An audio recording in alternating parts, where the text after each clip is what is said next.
What's up? Good evening, Buck fans. It's been a while. Welcome to the Aftermath again on 102.9 The Game, Broad Street South, the radio. You miss us? I know you do. So, get back. Happy Wednesday to everybody. Happy Memorial Day weekend. We're about to really just break down so many things that's been going on with the Buccaneers organization and why the Bucs, this season, respect gonna be put on the Bucs name. So, further ado, sit back and enjoy the damn show. Let's go.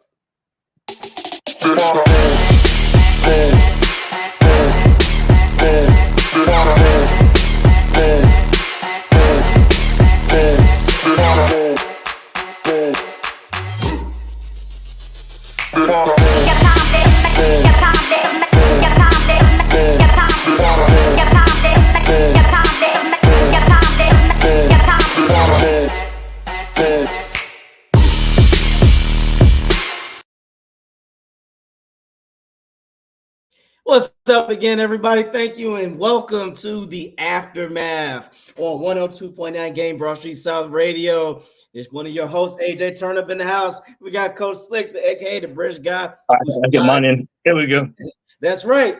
And I hope everybody in the States had a great Memorial Day weekend. Again, always salute to the troops out there. Thank you all for your services, especially for the ones that have fallen. May God bless you and your loved ones and family and generations.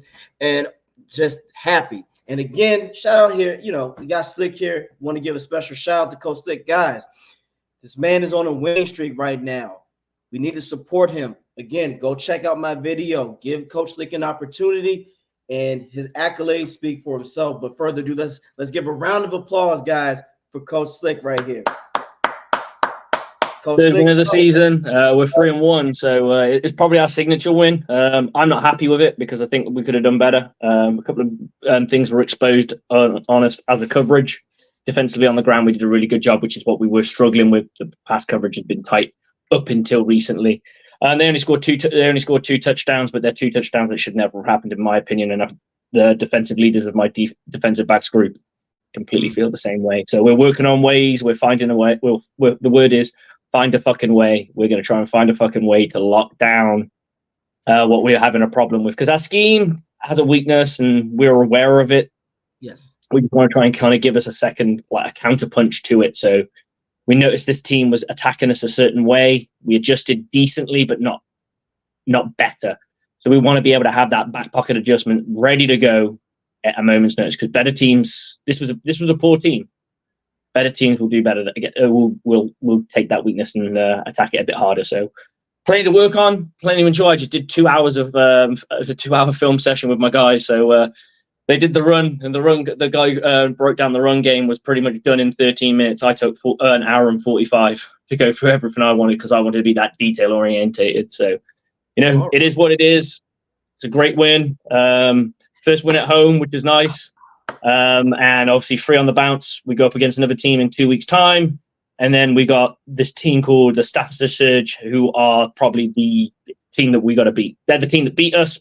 We lost by 2 points against them. They have been kicking everyone's ass since, so it's up to us. We got a 3-game series against them. We've lost one. We want to whip the other 2 on them and get into some playoff mode and kick some ass. Hell yeah! Tell the world what your team name is, guys. You guys need to follow them. And is there a special way that people in the States can at least try to follow the games or the schedule, whatever?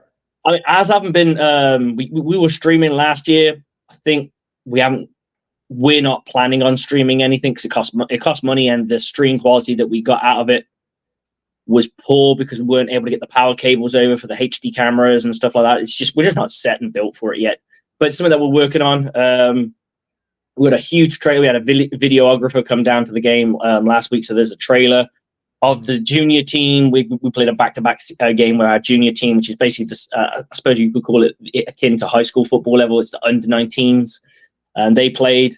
Did a fantastic trailer for them to kind of really showcase them, and then ours is on the way. So I'll definitely make sure that's posted in here, and maybe we'll play it in the show sometime and get it pop in that way. But no, at the moment, I think once we get a playoffs, that's when the games will start getting put on the streams will come back out. I can dig it. And if there's any chance that somebody is recording the game, please put it on YouTube or whatever, get permission, whatever you got to do, because I want to see it, because you already know I want to give you my offensive expertise opinions, of course. If I don't see any crossing. Oh, you love our running back. Oh, you love our running back. Josh Dodworth is a fucking monster. He's already broken 2 Samuel Steelers records. All right. 220 yards in one game, which was the highest anyone's ever got. And then back to back, the 4 games in a row, over 120 yards. All right. Well, here's the real $1 million question. Are you coaching at the style and level of a Bruce Arians, or you are current coach Todd Bowles right now? I would say on game day, I'm more Coach Bowles. On practice, I'm more Bruce Arians. Yeah, that's where the like the warm-ups and stuff. Yeah, for sure. Like, I'm really fucking. If I see laziness in my warm-ups, it really pisses me off. I'm like, God, we got a fucking game in like fucking 20 minutes. You want to get your heads fucking switched on? Like, what the fuck are we doing here? It's like, why are we wasting this Why are we wasting this time? Someone go and fucking grab a rep. Why have I got guys holding their dicks while there's fucking reps to be made? Go grab a fucking rep. Yes. See, I am on the sidelines. I'm very calm, collected, and I mean, yeah, I'm more positive on the sideline because I don't want to make anyone's head go down in the middle of the game. Gotcha.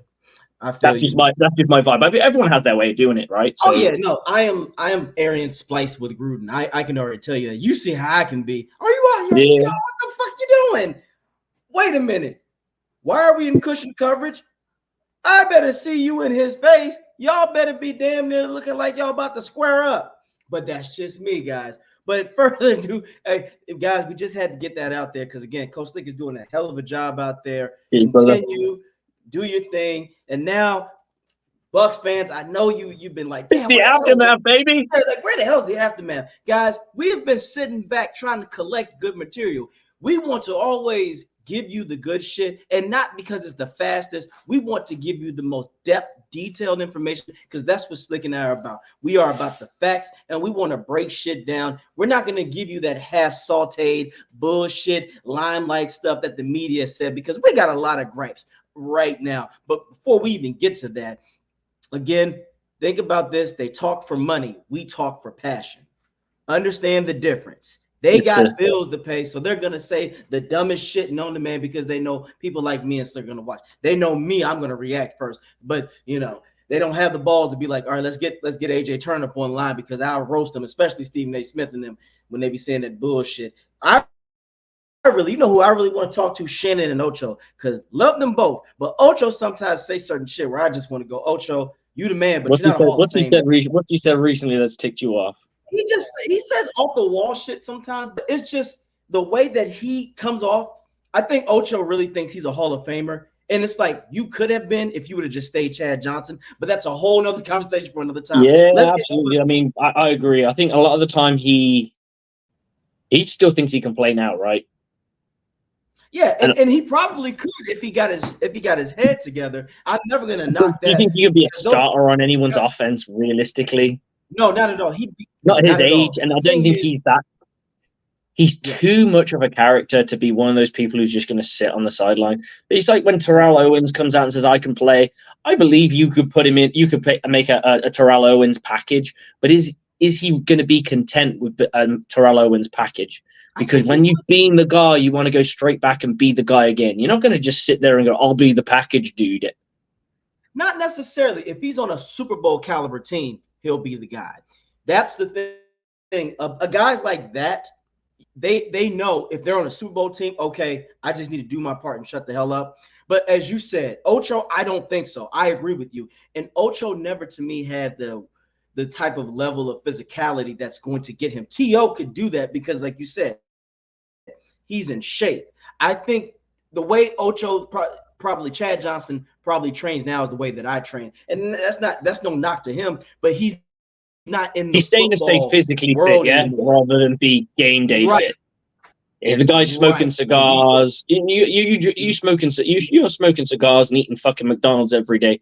Your body may look good, it probably ain't really good.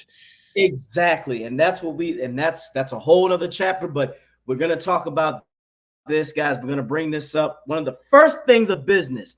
Buck fans, relax on this shit because I've been seeing a lot of people panicking, and I got a video to start this off. This is about, of course, one of an elite tackle in Tristan Wirfs. So, guys, peep this.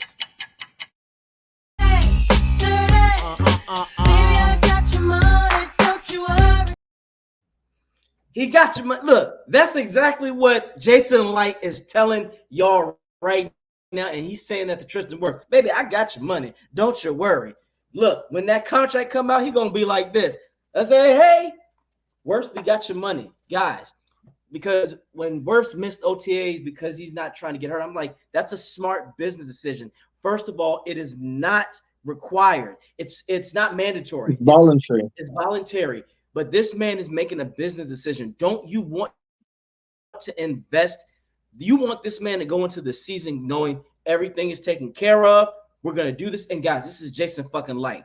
Look at what he did for Antoine Winfield. We're going to talk about Antoine later, but Tristan Wirfs is going to be fine, guys. He's not going anywhere. Don't panic. This is business. Again, guys, this NFL is business, and he is worth every penny. You got to have faith. Jason Light has not let you down yet. I don't think so either. No, I don't think so either. But I think the reason fans are panicking is we've never had an OTA holdout really before over a contract. We've never had someone hold out over a contract in quite a while. Which, when you read the stories that make it, like the ones that really kind of pop, that everyone remembers, are the holdouts that either a guy leaves a team or gets traded or gets their money, right? There are three ways that this is going to go down. The three ways it goes down. And I think the ones that have the negative impact, the ones that don't get just the signage, unless it's a quarterback, they're the ones that sticks in everyone's minds, right? We still remember the Le'Veon Bells. We remember some of the other contracts that were out there where we got camp holdouts and stuff. This isn't a camp holdout. This is just an OTA. No one's stressing about it. No one's upset about it. I think Buccaneers fans aren't used to having someone seeing the word Buccaneers player holdout. And that's what's made them a bit skittish and a little bit nervous. And I can understand that, It is different, but at the same time, like you said, if you look at the real meat on the bones, the real meat and potatoes on this, we've had guys in the past who got injured who aren't playing no more on this team, in Ryan Jensen, and I think that was I can't remember. Was that it wasn't OTAs, but it was first. It was preseason. It was preseason camp, but I don't think they were all even padded up. It wasn't like it was a full live scrimmage and someone just got through the block, fell on his knee, and boom, you heard the scream, the shout, the wailing pain, and we're like, oh, fuck. That shit can happen. And guess who was on that fucking side? Guess who was on that line with him when that happened? Tristan Wirfs. Tristan Wirfs. So he knows that stupid shit can happen. A rookie could fucking trip up and fall over on his fucking knee, and then he's there going, fuck. I'm in a contract year. Mm-hmm. If I get knocked out of my contract year, they ain't gonna give me the bag. I mean, they probably would anyway, but your value would decrease slightly. Yes, you would have fucking fucked your ACL up or something like that of that nature. Your value's gonna decrease slightly. And right now, Pro Football Focus has him down as the number 2 tackle in football. Straight up, that's who they. I saw something on Pro Football Focus today, and they have him as the number 2. That's absolutely fine with me because that top 5 spot always is shifting and changing, and sometimes it's going to be him, and sometimes it's going to be somebody else, and sometimes it's going to be somebody else. It's fine. You just want to be in that top 5, living in that top 5. You're going to live rent free in a lot of people's fucking heads, and I think that's the thing. We want him to get paid. We know the Buccaneers want him paid. They've just got to find the funds, find the contract that he's going to be happy with, and that they can work with. That's got to work for them. Because I know what people turn around and think it's just a straight blank check. It doesn't work like that, people. It never did. Yes. If only that was the case, I think the Buccaneers would be absolutely fine. But I do, in this case, generally think the Buccaneers will be fine. Tristan Wirfs wants to be here. He struck up a fantastic bromance with his quarterback. They both got both their girls just had babies, and literally within weeks of each other. I'm sure they're the best buddies. They did that stepbrothers thing. He's gonna get paid. It's just gonna happen. It's just gonna take time. It might take all the way to camp, but I'm not worried. I'm not worried either. And you just nailed it. He has a repertoire with Baker. He wants to be in Tampa, guys. He knows he's the guy. You just have to have a bit of patience. Slick, I'm just going to reiterate what Slick just said. The Bucs also have to do what's best for them in the long run. You don't believe me? Ask Mahomes with his fucking contract. Getting the bag can be a blessing and a curse. Yeah, you're going to be historically paid, but now other people cannot help you. And this is not the NFL is not the NBA, folks. One player is not going to determine your greatness all the time for a football team. It takes a unit. Trust me. You think, and it's not just a unit of NBA. Maximum you're going to pay big money to about 5 people max. Yeah, really. And you're going to rotate some of your high-end draft picks, a couple of guys who are intermediate contracts as your second stringers, and then you're going to have your rookies, you're going to have your your third stringers, you're going to rotate, right? We're talking about an offense and a fucking defense. That's 22 players, a kicker, and a fucking punter. That's a total of 24 starting players that you got to pay. And fair enough, some of them are cheaper because your kicker and stuff. Some of them are going to be on your rookie deals, but you've got to get those people down. And then your bench too, guys. You don't realize this. Your bench can be just as important because God forbid if one of your starters come out, you at least want somebody that can be solid. This is not like the NBA, where, like Slick said, it's not 12 fucking people on a team. It's a 53-man roster. So that's why you have to understand this. And again, I say it again. 44 of them are going to be fucking there. 44 of them are going to be able to play. Guaranteed. Exactly. 44 of them have got to be able to play. That's a replacement for every single position. I mean, you could argue quarterback. You could probably knock that out because not many teams have a backup quarterback that is on par or a little bit lesser than the guy that's behind them. There's usually a big gap, right? Exactly. And I bring this up again with the Mahomes. People say, well, it's worked out. Not necessarily. What's going to happen when Andy Reid and Kelsey is gone? They didn't draft any stud receivers yet. We don't know what's going to happen down the line when Mahomes loses a Kelsey, when Andy Reid retires. There's a lot of players throughout the history when they lost their guy and they don't have a squad. You don't believe me? Ask Aaron Rodgers. What happened when Donald Driver was gone? What happened when Greg Jennings was gone? What happened when Jordan Nelson was gone? What happened to these guys? Well, Devontae, they can never finish. You have to have a full team. Devontae can't be your only weapon. It's going to work against you. So again, guys, Tristan Wirfs is going to be there. Be patient. And the thing is, when he has that contract, he's going to go into the season super confident and ready to get shit done. Guys, this is a blessing for us. And I want to bring this up one time because I'm getting sick of this shit. It's like people to me, Tristan Wirfs is arguably the best tackle in football. Now, someone said on Twitter, and then it's a big thing going on, especially PFF. They have P9 Sewell above him. I disagree. I say that because Tristan Wirfs plays both sides very well. P9 Sewell played both sides, but his rookie season, he was not that damn good. I tell people that. He was not that good. And one of the biggest things that I'm having a problem with, Slick, is this fucking saturated dick riding for Detroit. I get it. They were the shit team, but look at how so much hype the media is throwing them. It's like, what shit, when the Bucs were sorry right before Brady got here, we never got that.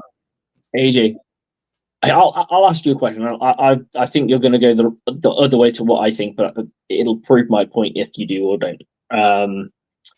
Is Jared Goff a good quarterback? He's good. Okay. Is he a very good quarterback? No, he's a good quarterback. I think he is a very good quarterback. And the reason I say this is, shouldn't they have had more success with him the moment he got there? Yes. If he was that good, they would have had more success with him when he got there. They had to put a lot around him. They had to put some people around him to make him become the player that he was. Maybe you could argue a bit as Sean McVay's scheme was what kind of kept him alive, and I think that's what they felt. They felt that Sean McVay and his crew probably thought, "Wow, he's only as good as me. He's only as good as I make him." Yes. And then, obviously, they did the trade. Mm-hmm. And the trade has worked out well for them. They got a ring out of it, then that's ultimately the main goal, right? The main goal is to get a ring. It ain't to fucking have 5 years of success. It's to get a ring. Like, if someone turned around to me and said, let's say the Buccaneers had one good year, and that was it. It was the 2020 season, and then we were just fucking flat bust for 4 more years, and then we just started saying this was the first year that we had some gainful momentum. I'd said, fuck it, that's fine, I'll take it, because I'm here for fucking rings. Someone once coined a phrase to me once and said, Genie comes up to you and says, you can make one wish, but I can only give you one or the other. I can't give you anything else. This is the special one. I'm going to give you a Super Bowl season. You're going to win it all. Yep. After that, you are going to be shit for 5 years. You're going to be shit for 5 years, and then whatever happens, happens. Whatever your team's comes to, you're no longer on the wishes contract. Or I can give you 10 years of continued success where you'll be a playoff contender, divisional winner. You may even make it to the bowl, but you will not win fuck all. You might win the NFC championship once or twice, maybe no times, but you'll be a big hitter in the playoffs. Which life do you want? I'm going for the Super Bowl and then 5 years of shit. I don't give a fuck if I'm dog shit after that. I got a fucking ring. Not many people can say it. And it's funny you mentioned that, because you know what organization probably made the second wish? The fucking New Orleans Aints. All those years of they needed it. And close but no cigar. You are right. No, I'm with you on that. I need a fucking championship. Nothing solidifies your place in history than winning the big one. It's only 5 years after. 5 years after you get it all back on track, you can be back in place. But 10 years of imagine someone said to you, you're going to watch Buccaneer football, and they're guaranteed you will not see a Super Bowl, but you're going to see some success. You're going to have some fun games. You're going to watch you win some playoff games, but you will never win it all. And you know that for 10 years, it's never going to happen. Never going to happen. It'd be like being told you're a Bills fan from fucking day one. Yes. The thing is, it would be so much anxiety and despair, because like you say, it's like you know what's gonna fucking happen. It's like watching a movie, you know what's going to happen already. Hey, most people will get to the Super Bowl season and be like, right, I'm gonna skip 5 years. Exactly. That would be me. Or I would just go in there and talk shit about them and just chill, because I know what's going to happen. But when you love your team, you love your team, right? You're just gonna enjoy the ride. Yes. Okay, we got a Super Bowl ring. And you know who else made that? Probably that second wish? Dan Marino. Dan Marino went to the Super Bowl, guys, his rookie year. Didn't go back. Can you imagine that type of frustration? That is literally like you smash a 9 or a 10, but then for the rest of your life, all you get is fucking 2s and 3s. And then you have to live off of that. No, not even that. He only made out with her, because he didn't win the whole thing. When the Super Bowl you hit, so he literally only made out with the chick, and then he got fingers involved. He didn't touch nothing. He got some fingers involved, and that's about it. And then every day he walked past, he went, "Oh damn! I wish I had all of it." Exactly, and then everything else, he was fucking Beetlejuice or something like that. He was hitting the 2s and 3s, and he's like, but I had a shot. And people are like, but did you close though?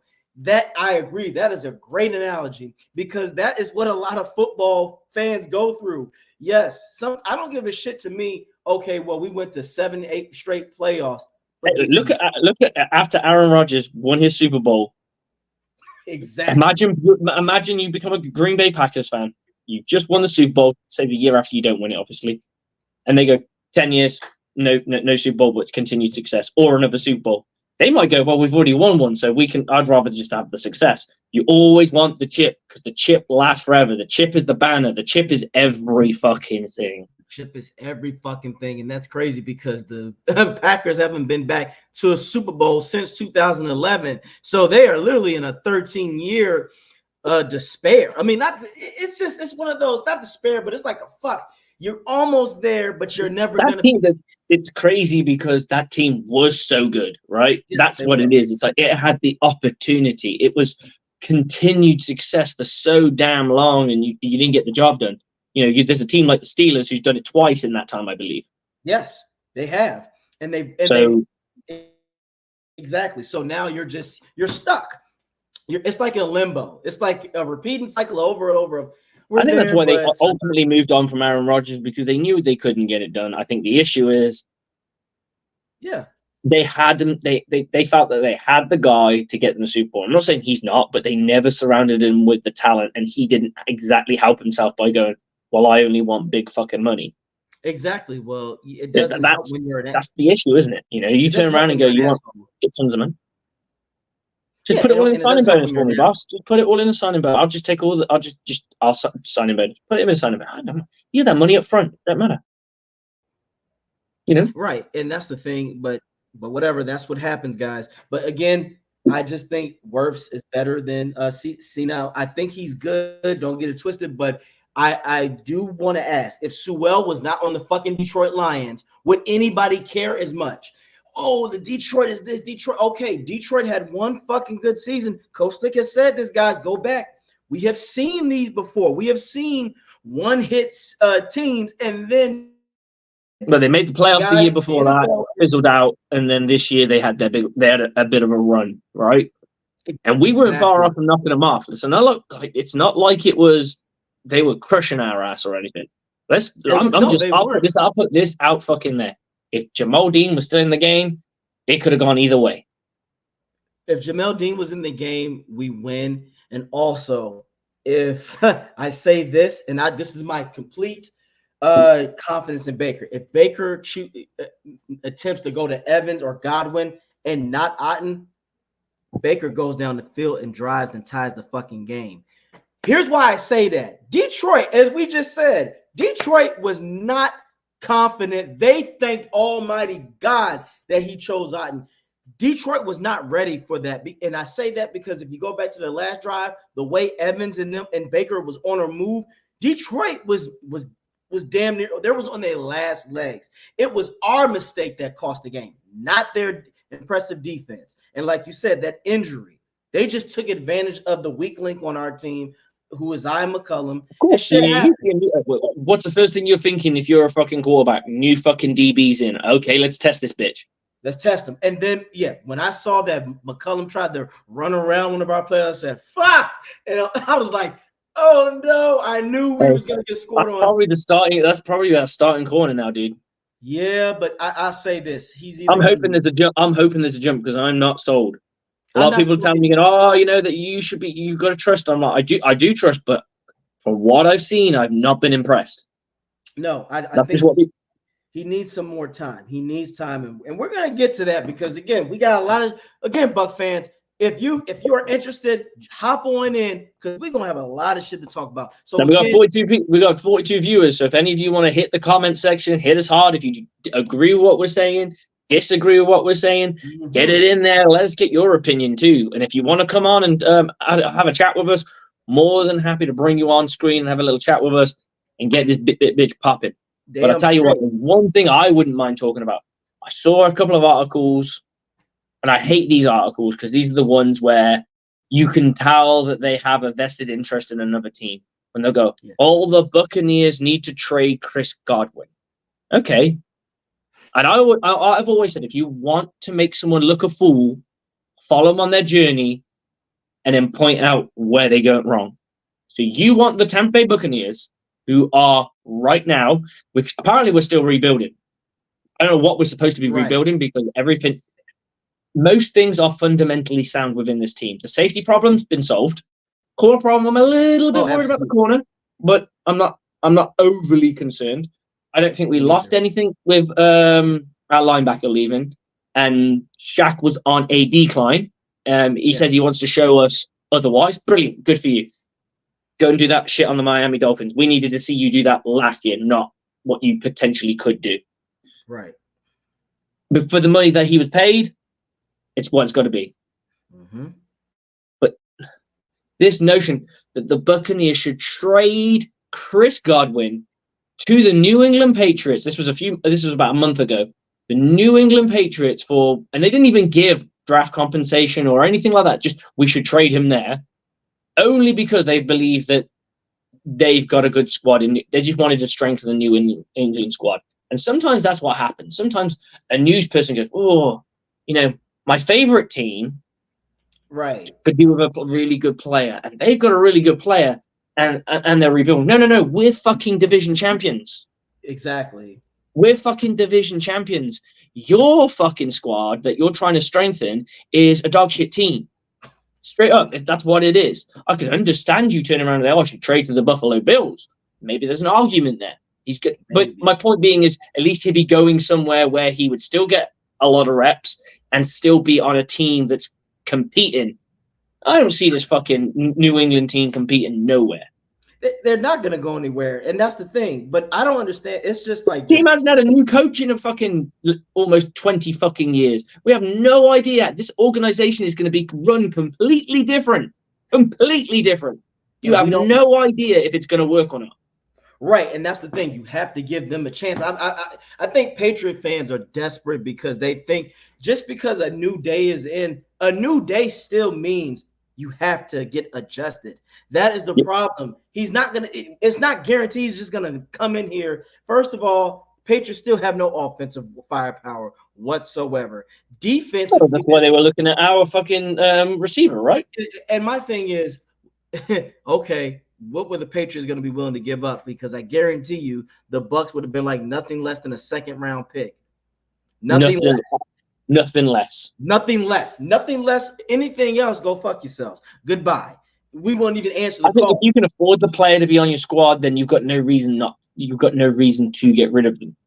Why on earth would a team that has just won a divisional championship, signed its quarterback, and gone, "Hey, we're going to sign you to a deal. We're going to keep you around here. Oh, by the way, this guy that we got you, this guy that you've been throwing the ball to, that you got 1,000 yards with, we're going to get rid of him. So we're going to make the life even harder for you now. We're going to hope that our third stringer is going to take the step."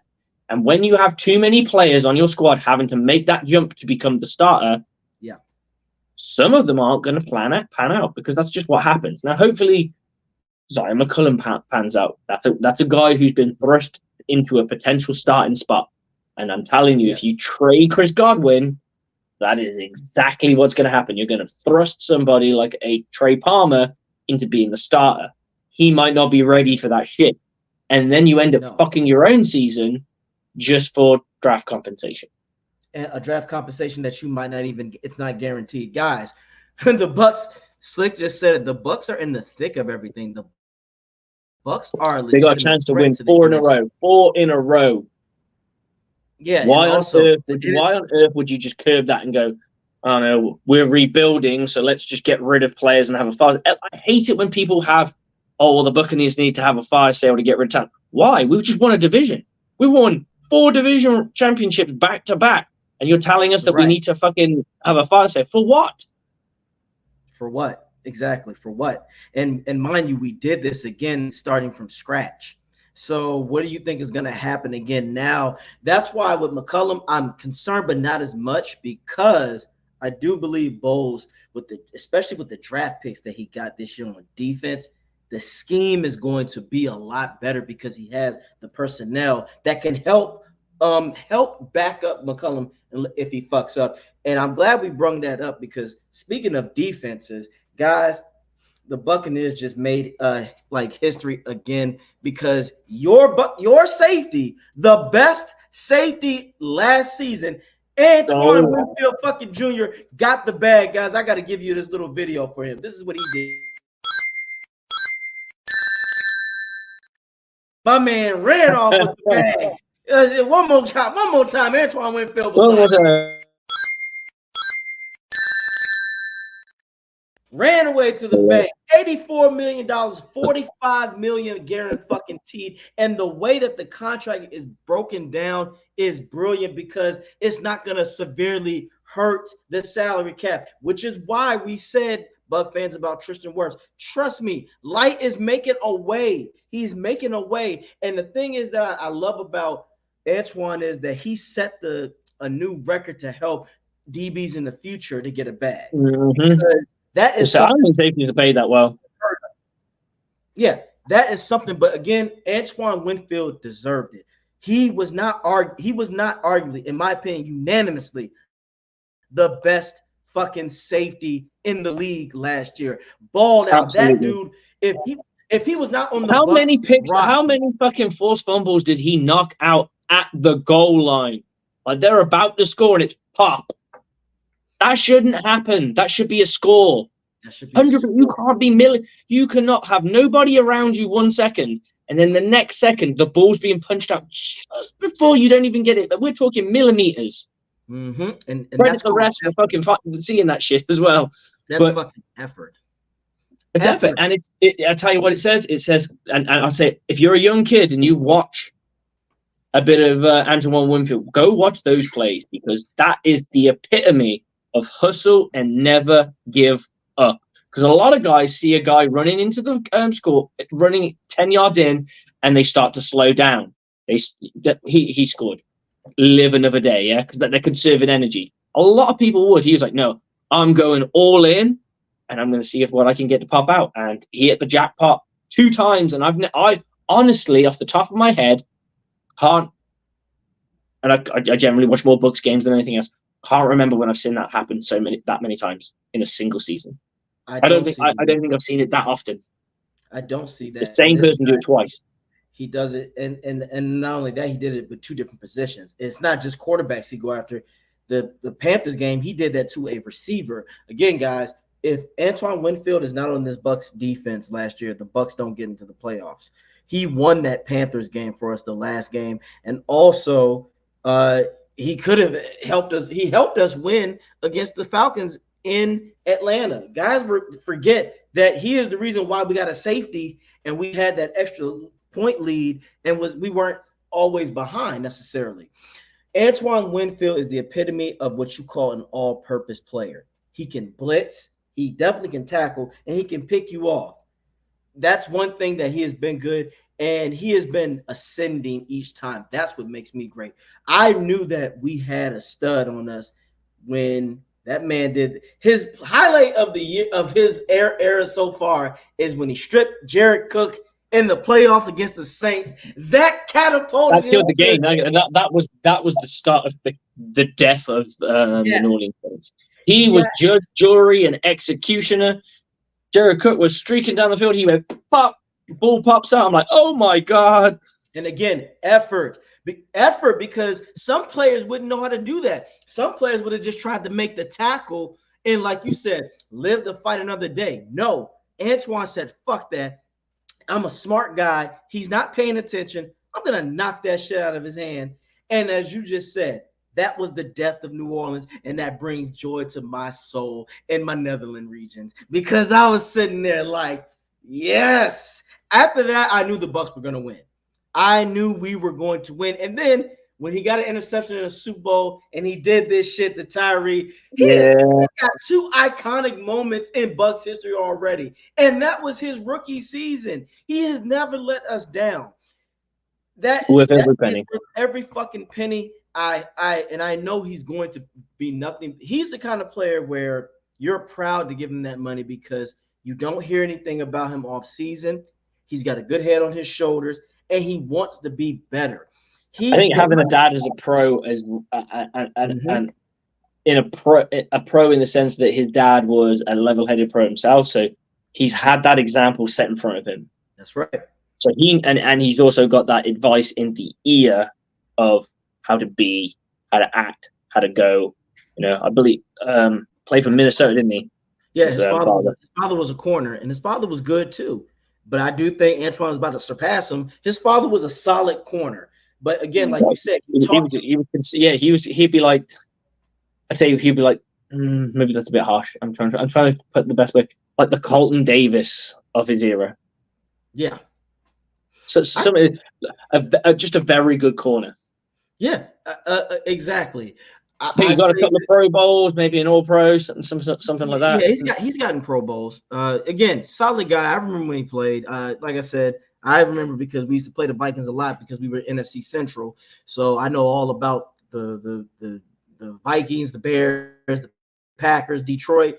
That's another reason why Detroit gets on my fucking nerves because they still, it was like you guys were ass for so many years, but now all of a sudden you look like you you're get like good. 2 years of goodness, and you're acting like you And all fucking. of a sudden they're just deep throating them. They're just deep You gotta throating remember, the damn this is line. the same team that killed Megatron, so Exactly. Well, have not that only on your that, Barry conscience. You Sanders. had one of the greatest wide receivers of all time, and he just went, "I can't be on this team no more. They've made me hate football."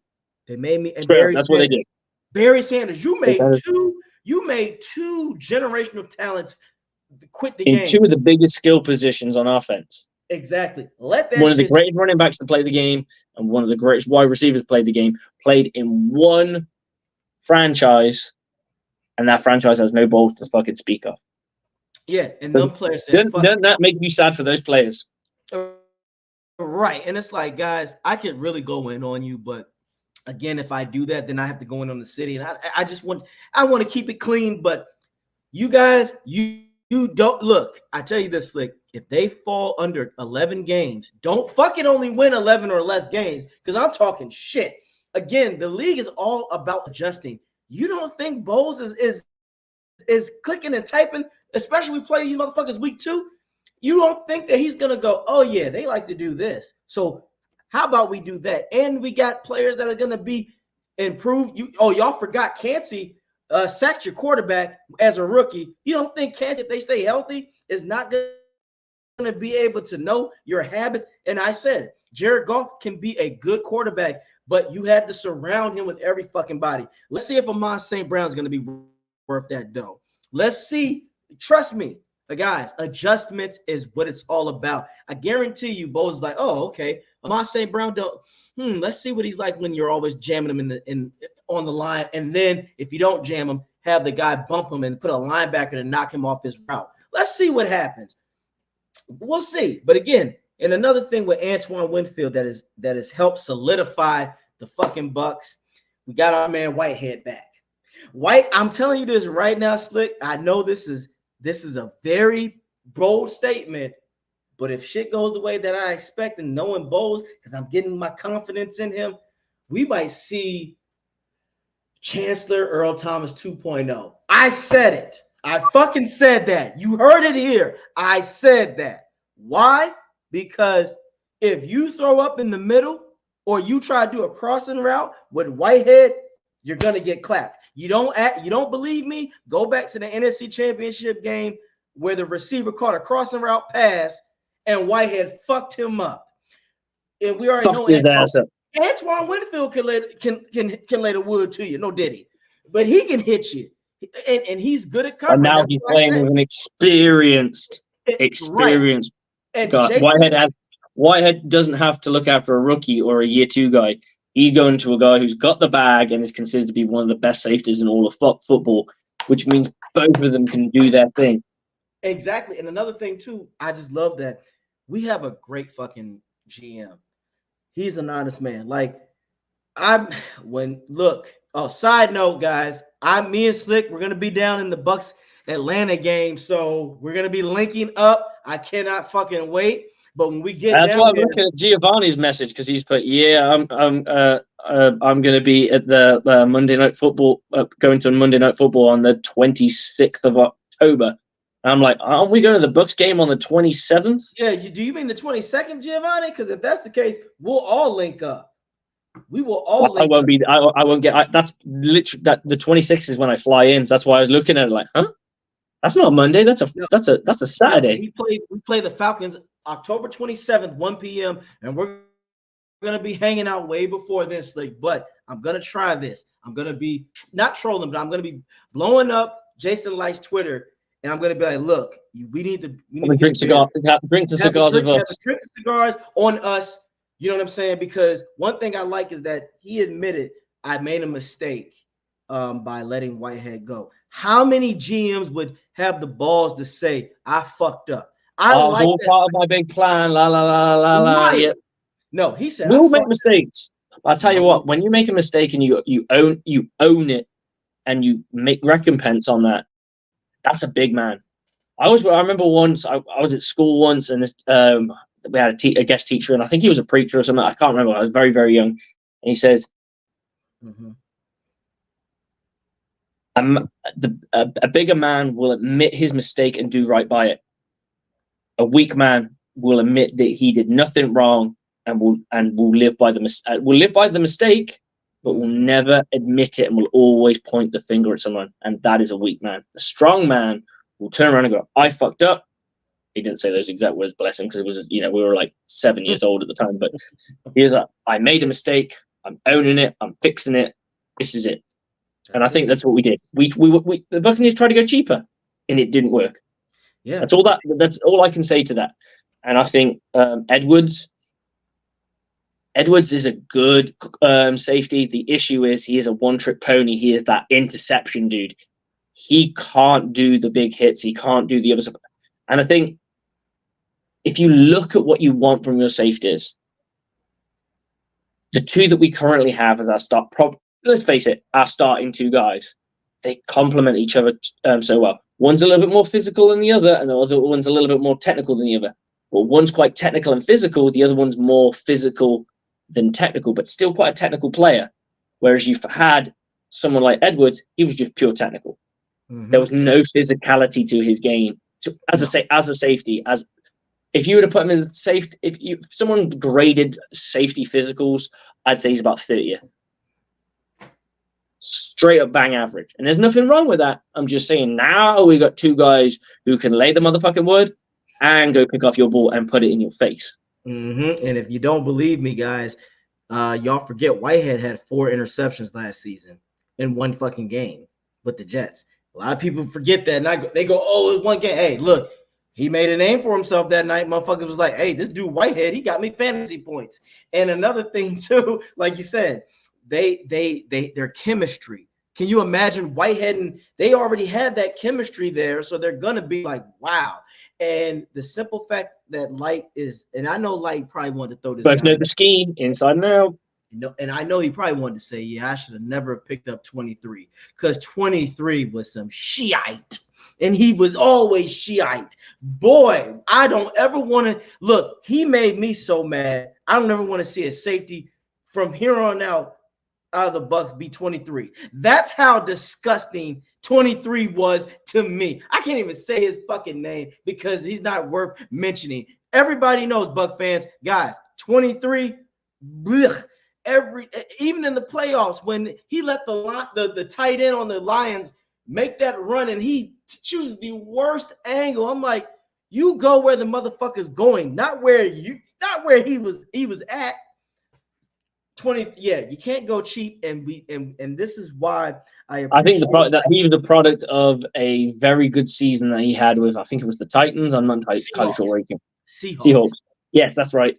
He's a product of having just one good season, and the Buccaneers going, this is the reason he went cheap. That's all I'm saying. Exactly. You have that good. He had a good season. A good season usually means you get some dollars, right? A good season means you get a couple of years on a contract, a minimum, right? You'd have thought that the Buccaneers would have got him, okay, maybe the same price, but he would have been snapped up for like maybe a 2 to 3 year contract at that money, rather than, like, for example, I can't remember how much it was, but it was about the league minimum. It was like under $1 million. I would not be surprised if a team signed a guy like him for $5 million for 2 to 3 years. Then, that's right? There's a reason the Buccaneers got him that cheap. That meant a lot of people looked at him and went, nah. So there's something about his play. Maybe it was something that the Buccaneers looked at and went, we can fix it. We can fix it. And then it came down to crunch time and they went, can't fucking fix it. We can't. Because sometimes you look at something and go, oh, that's just a little bit of schematics. That's just a little bit of awareness. We'll get his footwork right. We'll get him to understand our scheme. We'll get him right. And then you realize the guy just can't fucking learn and he's fucking retard. Oh, yeah. See, after the third game, I'd have been like, you fucked up. It's okay. It's okay. Keep going. Find somebody else. It's okay. Find somebody else. You can get me out there. I put it this way. If I get in the hit, I ain't saying I'm not here to read, but I can at least tackle. But that AJ, you gotta read this one. I don't know about that. I don't know about that. I don't know about that. There's a lot. We didn't even get to the NFC Championship game. There's no way you can call that we would have won all.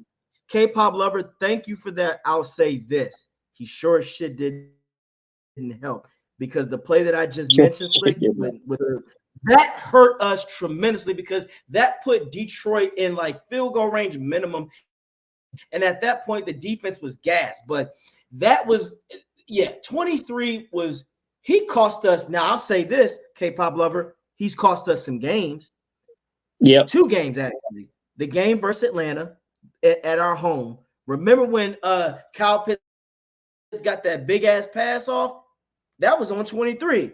He was just sitting out there twiddling with his little hair. And I'm like, he's right there. You know they're going to. He didn't pick him up. He just stood there and watched him go by, right? He went, oh, fuck, I better pick this motherfucker up. Just stood there. You got, like, if you're going to play something stationary, at least move your feet on the spot. Like, tread water. Boom, you can go with them. The moment you are completely static and you are not moving, you've got to build momentum. But if you're building momentum in a single spot, that momentum can shift and that force just moves with it. And this is why we always say as defensive coaches, always move your feet, even if you don't need to go anywhere. Just tread water. Just stop. Feet like this. Dun, dun, dun, dun, dun, dun. Buzz the feet. People who just stand there and watch a guy, you've got to hit from 0 to fucking their speed very, very quick. And the issue is when you do that, if you go too early, they can cut inside or they can cut outside of you, and you're already sold to go in one direction. I already had to deal with this in my in my meeting today, where I had a guy who was quite sluggish in his movement. And what happened was the number one wide receiver starts to bend outwards and he has to cut up, but then he cuts back inside. And I was like, you're in no man's land. But if you were deeper from the get-go, so you're square, you can read that cut back inside and be able to go with it. The problem is because you were so shallow, you had to go with him as he was bending out to the outside. He was slow. It was an out release from the number one. Yes. He picks it up lovely. But because he's so slow at picking it up, when this guy gets up on him, he then cuts it back inside and he's done because he's already sold his hips going one way. Then you've got to stab a foot in the ground, turn your entire body around and follow him upfield. You're not going to do that when this guy's at full tilt. Exactly. But if you were deep, you just get back and read. And then he's going to have to either keep going or he's going to have to cut inside you. And when he cuts inside you, you only have to do a quick flip of the hips. You don't have to rotate your entire body around. And that's the difference from being stationary to having your feet moving. I always like my safeties. If you know it's pass, fucking shuffle the back out of there because then you can come down on the ball. Mm-hmm. And I agree. And here's another thing that makes this safety tandem, as I said, the Chancellor, Earl Thomas potential 2.0, whatever side McCollum's on, now you got 2 safeties that can back that guy up. Now it's don't worry about it, guys. Don't worry about it, McCollum. If you fuck up, Whitehead is going to drill that guy. If you fuck up, Winfield is either going to drill the guy or pick the quarterback off because he's going to anticipate you getting beat. That is what makes this tandem very good, and they're both good at stopping the run as well. We already know, and they can both blitz. They both can blitz. Like you said, they complement each other. I will say this, like you said, Whitehead is slightly more physical. And I tell people, it's not – people forget, Winfield is technical, but he can blow you the fuck up too. Oh, yeah, he hits like his father, from what I've been told. Exactly. And that is why I do think that this secondary is going to be so much more improved because I told people this. Now, Slick, you're a defensive guy. Now, if you disagree or not, I told people the strength of the Legion of Boom was their safeties, not their corners. I said, yes, they were an anomaly. Yeah, I don't think it was their corners. They had 2 stud safeties. They had, I think it was a tandem of all 3 as well, because if you think about it, the way Sherman played, the other corner really didn't have to do too much because you could play like roll freeze and stuff, roll cover free and stuff like that because they were basically a cover free. Bobby Wagner was at the heart of that defense, which allowed them to do that. Their line wasn't particularly amazing. There was no super sack studs on there. They were just Michael Bennett. Yeah, but Bennett wasn't a sack guy, was he? He was a pressure dude. He was a pressure. He never really his stats for as a sack artist are not that great. But his ability to put pressure on and play the run. I agree. Exemplary. He was exemplary at it. But they never had like that lethal pass rush that was getting 10 sacks a season. I don't No, ever remember anybody on the on the Seattle Seahawks ever having 10 sacks. And you're 100% right. That's why I say that's what makes the Legion of Boom a unique type of defense, because they didn't have mega pass rushers. They didn't. Their secondary. But they had it was the safeties. It was the safeties and the linebackers, because they had KJ Wright. Avril was still there. He was still there. Avril, but they had another dude as well. KJ somebody, I can't remember his name. I think I know who you're talking about, but yeah, they had. He's bounced around the league since, but they had a squad on the secondary. But this is why I compare this to Winfield and Whitehead. I tell people these guys can do that, and they can help shape and mold your secondary. And again, yes, Carlton Davis is gone. Hey, he was good, but let's see if he can stay healthy. He might be injured before we even play him in week 2 against the Bucs. So Dean is going to be fine. For all you people shitting on Dean, I'm going to give Dean some slack, because when Dean is out there, he is a difference maker. So no matter how you feel about him, should he be able to catch better sometimes in clutch moments? Absolutely. But we've seen what happens when Dean goes out. When Dean went out, corners will win some and they'll lose some. It's just a fact of life. We played the Miami Dolphins, and they in theory at one point had one of the better secondaries from the cornerback position in all of football, and we fucking roasted them. Yes, we did. So it does not matter. Every DB gives shit up as much as that's why it's the most mentally tough. Cornerback is probably the most mentally tough position, because one guy knows where the fuck he's going. Yep. And if you're really unlucky, the scheme allows for them to play a certain way. So instead of just saying they have option routes, right? Mm-hmm. An option route offense is a lot more scary if everyone on offense on the same page, right? There's certain looks, certain reads, certain things whatsoever. Everyone's on the same page. Option routes are fucking scary, only because everyone's got to be dialed in. Because if it doesn't, it turns into a fucking disaster. So it doesn't mean just because you have option routes, it's going to work.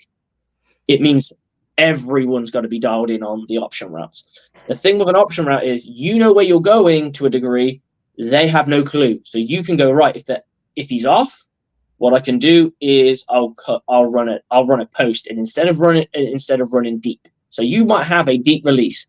And if you and the quarterback are on the same page on that, like you both read the same thing, he's a fucking 8 yards off. All right, I'll tell you what, we're gonna fucking run the ball, and then we're gonna cut it inside the last possible fucking second.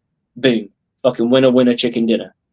Or we're gonna throttle this down. We're gonna bring it back for a comeback. So we're gonna push really fucking hard in his face, run at him, and then we're gonna throttle back, and I'm gonna get it on the comeback. There it is, guys. You just heard it from a defensive-minded coach. Everybody gets fucking beat. That shit happens. Everyone gets. There's no such thing as a cornerback that doesn't get beat deep. They all get beat deep. And if you don't think so, you haven't watched enough football. Everybody gets beat, and it's about how you come back, and that's the only thing that I will hope that Zion can do is learn how to recuperate. Do I think he has mentally tough potential? Yes, but as you said, I'm not sold yet neither. But the players that we drafted, I think I honestly think Bowles this season. They brought in a guy off free agency. I think they drafted some people. I'll be interested. They put enough pressure on him to go, I have an opportunity to get a starting spot, but it's not set in stone because there's a guy who's here. And that's what you want. You want him to go, because if they would have just traded Carlton Davis, he'd have been like, I pretty much got a starting spot. I just got to show up. But then they go and get somebody like an intermediate guy who's kind of round about the same level, maybe a little bit advanced, maybe a little bit less down, or more of a veteran player, maybe coming towards the end of his like shelf life, so to speak, but still being able to compete with him for that spot. That makes him go, well, I've still got to work for this shit. Because I think if they would have just left it and they didn't get signed somebody, or they signed a much lesser talent, or they just drafted somebody or used undrafted free agents, or what have you, I think we're looking at a different thing, and he's probably thinking, I got this. You want to put enough pressure on him that if he does suck, someone else can take that spot. You want to have if you can't afford to bring in the stud, you bring someone around their level or either slightly above them. That's going to either push them to be the starter or is going to take the role for themselves. Right, and that's what you want to do. I honestly think Bowles is basically this season going to be like, guys, nothing is given to anybody. Either you're going to work for it and you're going to get it, or you're not. And I do think Bowles is really going to, because he said it, he wants this pass rush to be fierce. That's why we drafted the players we drafted. Like, I do think our linebacker from Alabama is going to help be a guy that could be the consistent rotational guy that helps. We already know Yaya has his side locked, but the simple fact that we got pieces that can be rotational and it's different styles, which Shoyinka and Braswell and Nelson, we have what it takes. And then again, if Vita and Cansey, they stay healthy, and we still got Golston, we have Greg Gaines. We and Levante. He just Levante. We and KJ Britt, they said, is coming along well, and that he can cover something that Mr. Devin White couldn't do, which I haven't heard shit about in Philly, which is going to be funny. Boy, he fucks up in Philly, it's over, and I'm gonna be there to watch. I'm gonna have that's gonna be a fuck around and find out situation. That's gonna be I'm waiting. But yeah, we have the tools. That's why I do think Bowles is like, man, I'm not worried about our secondary. And the simple fact that Whitehead is back, he's gonna make something of it. But now that we have talked about this defense, Slick, I want to switch over to this offensive guy. We got a little moment, guys. We're gonna show you of why this guy is going to be a Hall of Famer, not no third, fourth try. This is a fucking first ballot Hall of Famer who is still not getting the respect he deserved. And I got to remind y'all, this guy had a hell of a 2023 season. So sit back, guys, for a second and appreciate this greatness. 3rd down and 5. Mayfield, Evans. He caught this one and all the way out to midfield. Mayfield to Evans again at the 5. Muscles his way in. Touchdown, Tampa. Inside the 1. They're going to look to throw it back in the end zone. There's Mike Evans. Touchdown, Tampa Bay. Mayfield out of his end zone has Evans. And Mike, they're bringing pressure with those backers here. It's picked up, and so Mayfield's got time to find Mike Evans and a first down. Niners bringing it. Mayfield got rid of it for Evans. The drive continues as Mike Evans gets 11 yards. Pressure and affect the pass. Here they come off the edge blitz. Baker felt it, completes. Evans going airborne. They're going to mark him short of the end zone. Key 5th round pick out of Purdue. 1st and goal. Mayfield puts him there under it. Wide open is Evans. It's a touchdown if it stands. We'll check the flag. Mayfield doing everything he possibly can. Mayfield throwing towards the end zone. It's caught. Evans touched. Yeah. The guy who led the league tied with the great Tyreek Hill in touchdowns. The guy did that 30 years old that y'all thought was going to just have a big ass fall off. Mm-hmm. This guy still doesn't get the love and respect that he deserves. I don't think he has enough respect from the Buccaneers fans because there are people going, well, he's old. We really should move on from him and see what we can get. And I'm like, nah, man, I believe it. Don't you want to have a guy? Korea, having a player for Korea is special. Why? Unless they're showing signs of slowing down, which he hasn't. That's the thing. He hasn't shown any signs before that. Yes. Hasn't shown any signs that he was going to slow down. It's like, why would you want to move on from a guy that you could turn around and think of that, the hat you get to hang on? Like, that was our guy. His entire career was the stud. I was looking at the Buccaneers tackles, so the most tackles in Buccaneers in football history, right? And I know this will become relevant because we're talking about offense. And in the top 10 right now, there are 2 guys, and obviously, I reckon you can name 2 of them. Levante and Rondé. Darren Brooks and Rondé Barber are in the top 10. Just outside the top 10, was a Levante David, who will make it to 4th place if he gets 101 tackles. And you know what the one thing that all 3 of those players have in common? When you check to that stick that says teams, it just says T-A-M. And everybody else, bar 1 or 2 of the other guys, has 2 teams, 3 teams, 4 teams, 1 team, 2 teams, 2 teams, 2 teams, 3 teams.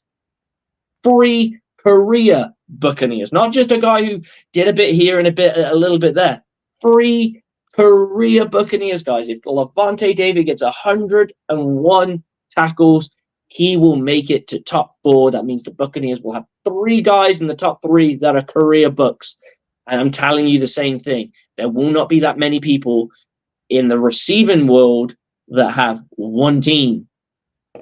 No, they won't. That says Michael Lynn Evans III is a fucking Hall Tampa. of Fame badass. And we got Rick Hughes in the house coming from Bucs Live. Hold on, let's see if let's bring him on board. Rick, what's up? Hey guys, how you doing? We're doing well. You came in at the right time. Like, look, I know you don't care because you done been around too long where you can give 2 shits what people think. But right now we're talking about the glory of Evans and why people are still looking over him. They had like 12 to 13 receivers. I think it was Football Focus over him. I just think that is absurd. Now, Rick, I know you don't care. You gonna say the wise thing. So please enlighten us because you know I can be in my feelings sometimes. So what do you think about that? You actually said it right. I don't care. I mean, it doesn't matter to me if they're overlooking him or I just get so tired of every game. It doesn't matter. Everybody's we're not getting respect every year. We don't get respect. Oh my God. When Tom Brady was our quarterback and ESPN was basically running a loop of the Buccaneers for 3 years. People are like, oh, we're not getting respect. Oh, it's look, I just want to watch the games and enjoy them. I just don't care about that stuff. I don't. I will tell you this, to the statistics that Slick was bringing up about Rondé Barber and Derek Brooks. It's easy to get a lot of tackles when your offense can't stay on the field. When your defense ends up on the field a lot. And the defense was why they were winning those games. So, but you are right. That's pretty awesome that they are all that's actually a great stat that you brought up. That there are those guys that they're Tampa and Tampa only. Now that's kind of cool, isn't it? Yeah, that's very cool. That was a really cool stat. I will say this. Next year, there's a massive hit coming to the cap from Chris Godwin and Vita Vea. Look, it'd be nice to be able to keep everybody all the time, never lose anybody ever. I'm just gonna float this out there, and where it goes, we don't know because we don't know how this year is gonna play out. Okay, this year, let's hope Mike Evans has a typical Mike Evans year and that his hamstrings, don't. I've heard he's had the transplant. Your grandmother's given them willingly. He is ready to go. Yeah, let's hope that his hamstrings don't pull out their AARP card. You don't know what that is, Slick. That's in the advert. You don't know people. It's old people stuff. Oh yeah. Okay. Let me say this. Assuming Mike Evans has a typical Mike Evans year. Guys, there are comments. I don't know if you've heard about Vita Vea. Apparently he's coming into camp way lighter, like big time lighter. They've basically told him that he needs to be more productive. And I know we all love him and talk about what a beast he is, and we all feel that way. But the bottom line is last year he was not what we all think of him. Okay, he just wasn't.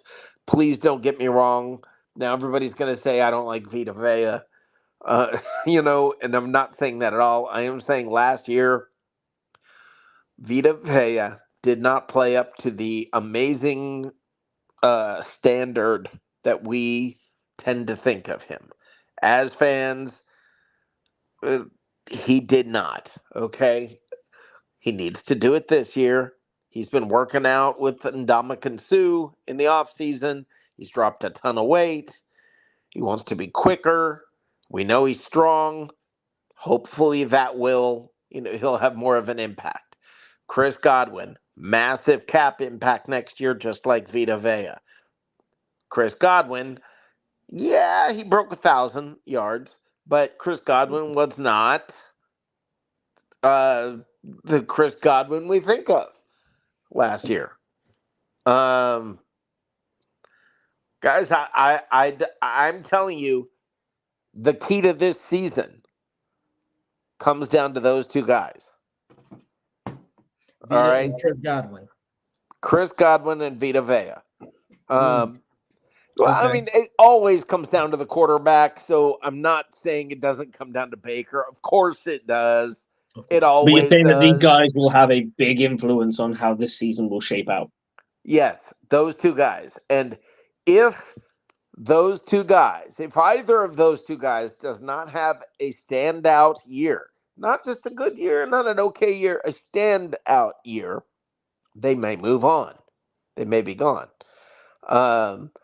Because they both have like $27 million cap hits or something next year, something huge, some massive cap hit.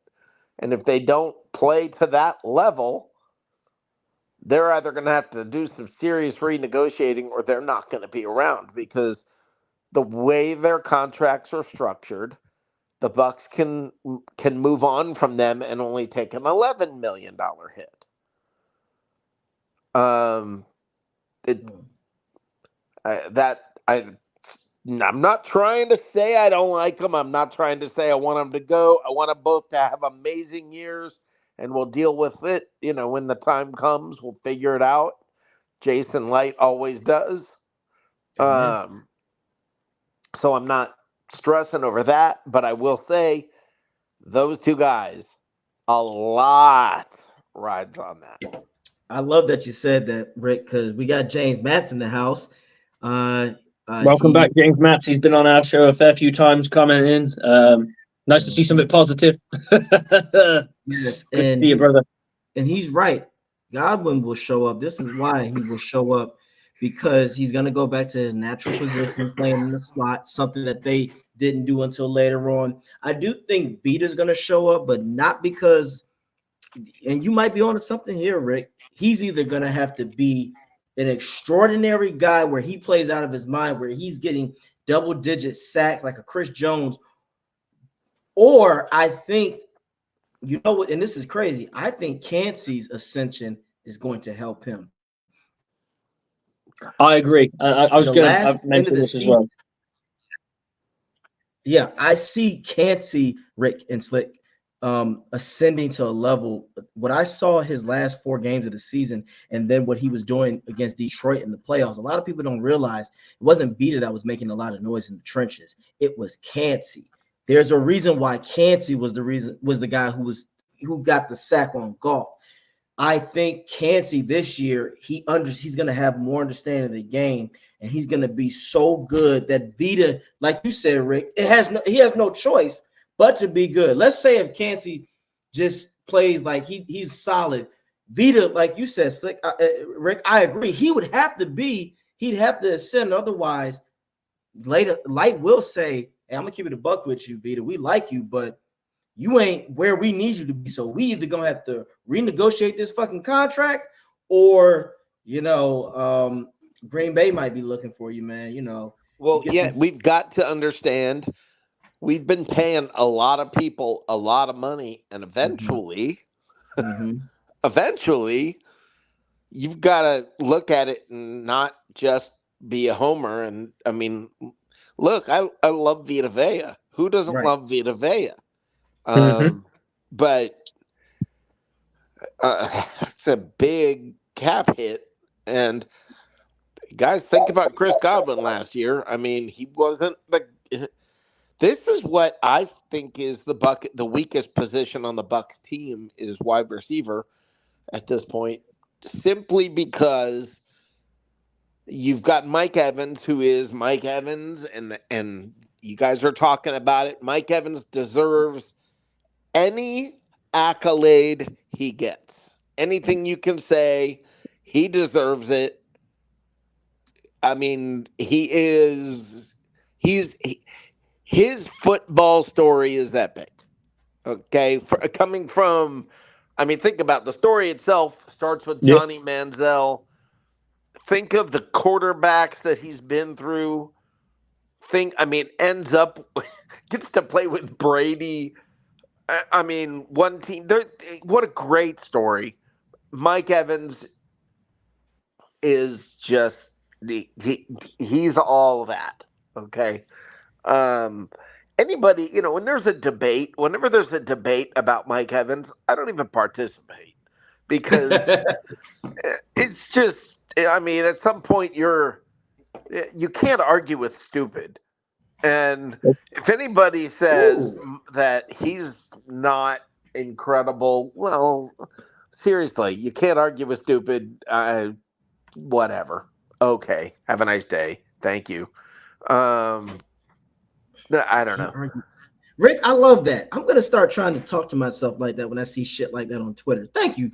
You can't talk. You can't talk stupid. AJ, remember, argue with idiots is like playing chess with a pigeon. Eventually, it's just going to turn around and take a shit on the board. There's nothing you can do about it. You're right. It's just, but what gets me sometimes, I guess, is it's not. I don't like the fact if you want to talk from a football perspective, like Rick and Slick and I, we always do, guys. So does James Matz and everybody else in here. We're talking from a space of football knowledge, not a space of character or popularity shit. It just gets me when people say, oh, well, AJ Brown is better because of this and this and that. I'm like, that has nothing to do with football. That has to do with the fact that you like his character or his personality and all that. And again, is Justin Jefferson having more success early? Yes, but let's see if Justin Jefferson can put the same caliber statistics that he has yet. Slick has said this best, guys, and I love it. Give me 4 to 5 years of consistency, then I will take you serious. Guys, your Cooper Kupps out there, one-hit wonders, your Michael Thomases. A lot of motherfuckers will have breakout seasons and then I don't give a shit about that. Odell Beckham was good for like a couple of years and then fizzled out. That's instant proof that you can't just go off the rookie season. And then you got Cooper Kupp, who just ascended, had a solid season, then went and hit big, and then through injury has gone down a bit again.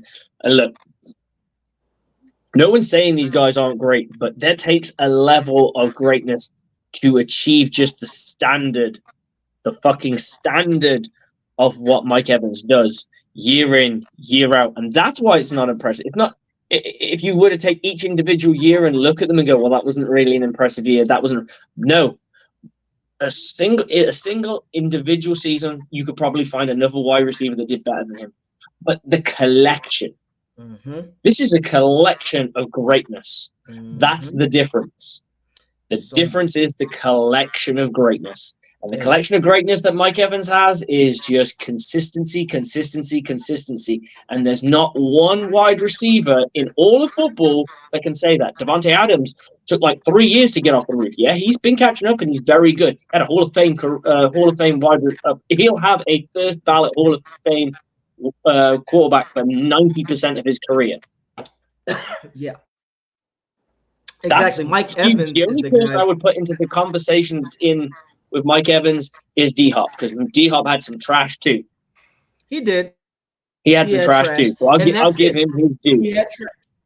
He had his trash, but Mike Evans could get anybody off the street. Rick can throw him the pass, and he's going to get 1,000 yards. And Rick got the arm because McClown was in the league. So again, Mike Evans was the guy that's like, I don't give a shit who's out there. I'm going to produce.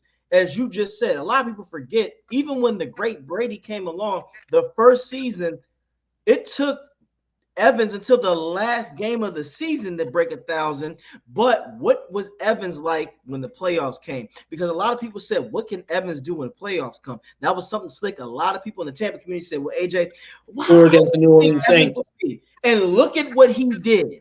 He dominated. Even in the Washington game, made clutch passes.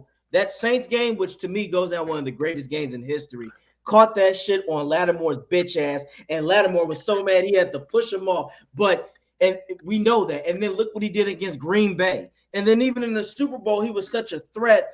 That guy is going down in history because of what he did. And I don't care that he didn't have an IG honey personality like Odell Beckham Pretty Boy Jr., whatever the fuck.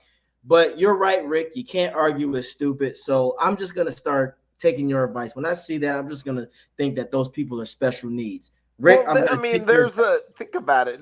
This is a great saying that I heard. Never argue with an idiot. They'll just drag you down to their level and then beat you with experience. Wait a minute. I like that. They'll drag you down and beat you with experience. With their experience. Yeah, they'll drag you down to their level, then beat you with experience. Okay, I like that. You know what? I'm going to say this. You know what? You're a veteran in idiocracy, sir or ma'am. I'm going to let you stay on top of that. Exactly. You got it. Well, I said to you, if you hear someone's wild take, jump on it with them, talk about it, and then go, so you're telling me X, Y, Z, and they'll go, and you're believing that. They're like, oh yeah, when you put it like that. Yeah, like right, every time the Buccaneers lose a game and everybody loses their ever-loving mind. Rick goes, guys, the sky isn't falling, guys. You're going to forget about this next week when they win it again. We lost a game. It happens. Do I really have to go through the sky is falling? Does anyone remember that Saints game? What game? What Saints game? That's going to be chiseled on your tombstone, Rick. I want to be there. It's going to be here like Rick. Does anyone remember the Saints game? Yes, and I really don't. That shit is crazy because Rick told me, he's like, you're going to forget about it. And literally the week after, I forgot about it. I was like, what was the score of that Saints game? I don't know. I know we lost, but I don't know what happened. Right. Because I don't care. But everybody thinks, oh my God, it's such a big deal. No, it's not. But I think we just get so invested as fans that we think every single little thing can be that catalyst to the undoing, so to speak. It's great to be invested as a fan. I get it being invested as a fan, but I don't know. Some people like being miserable too. I'm in it for more than I'm in it for a season. I'm invested in a season. I'm not just invested in a week. You're right. How many times have we seen this Buccaneer team before? Like we'll go. There were a couple of seasons where we were awful at the beginning and just got better and better. And okay, we fizzled out at the end.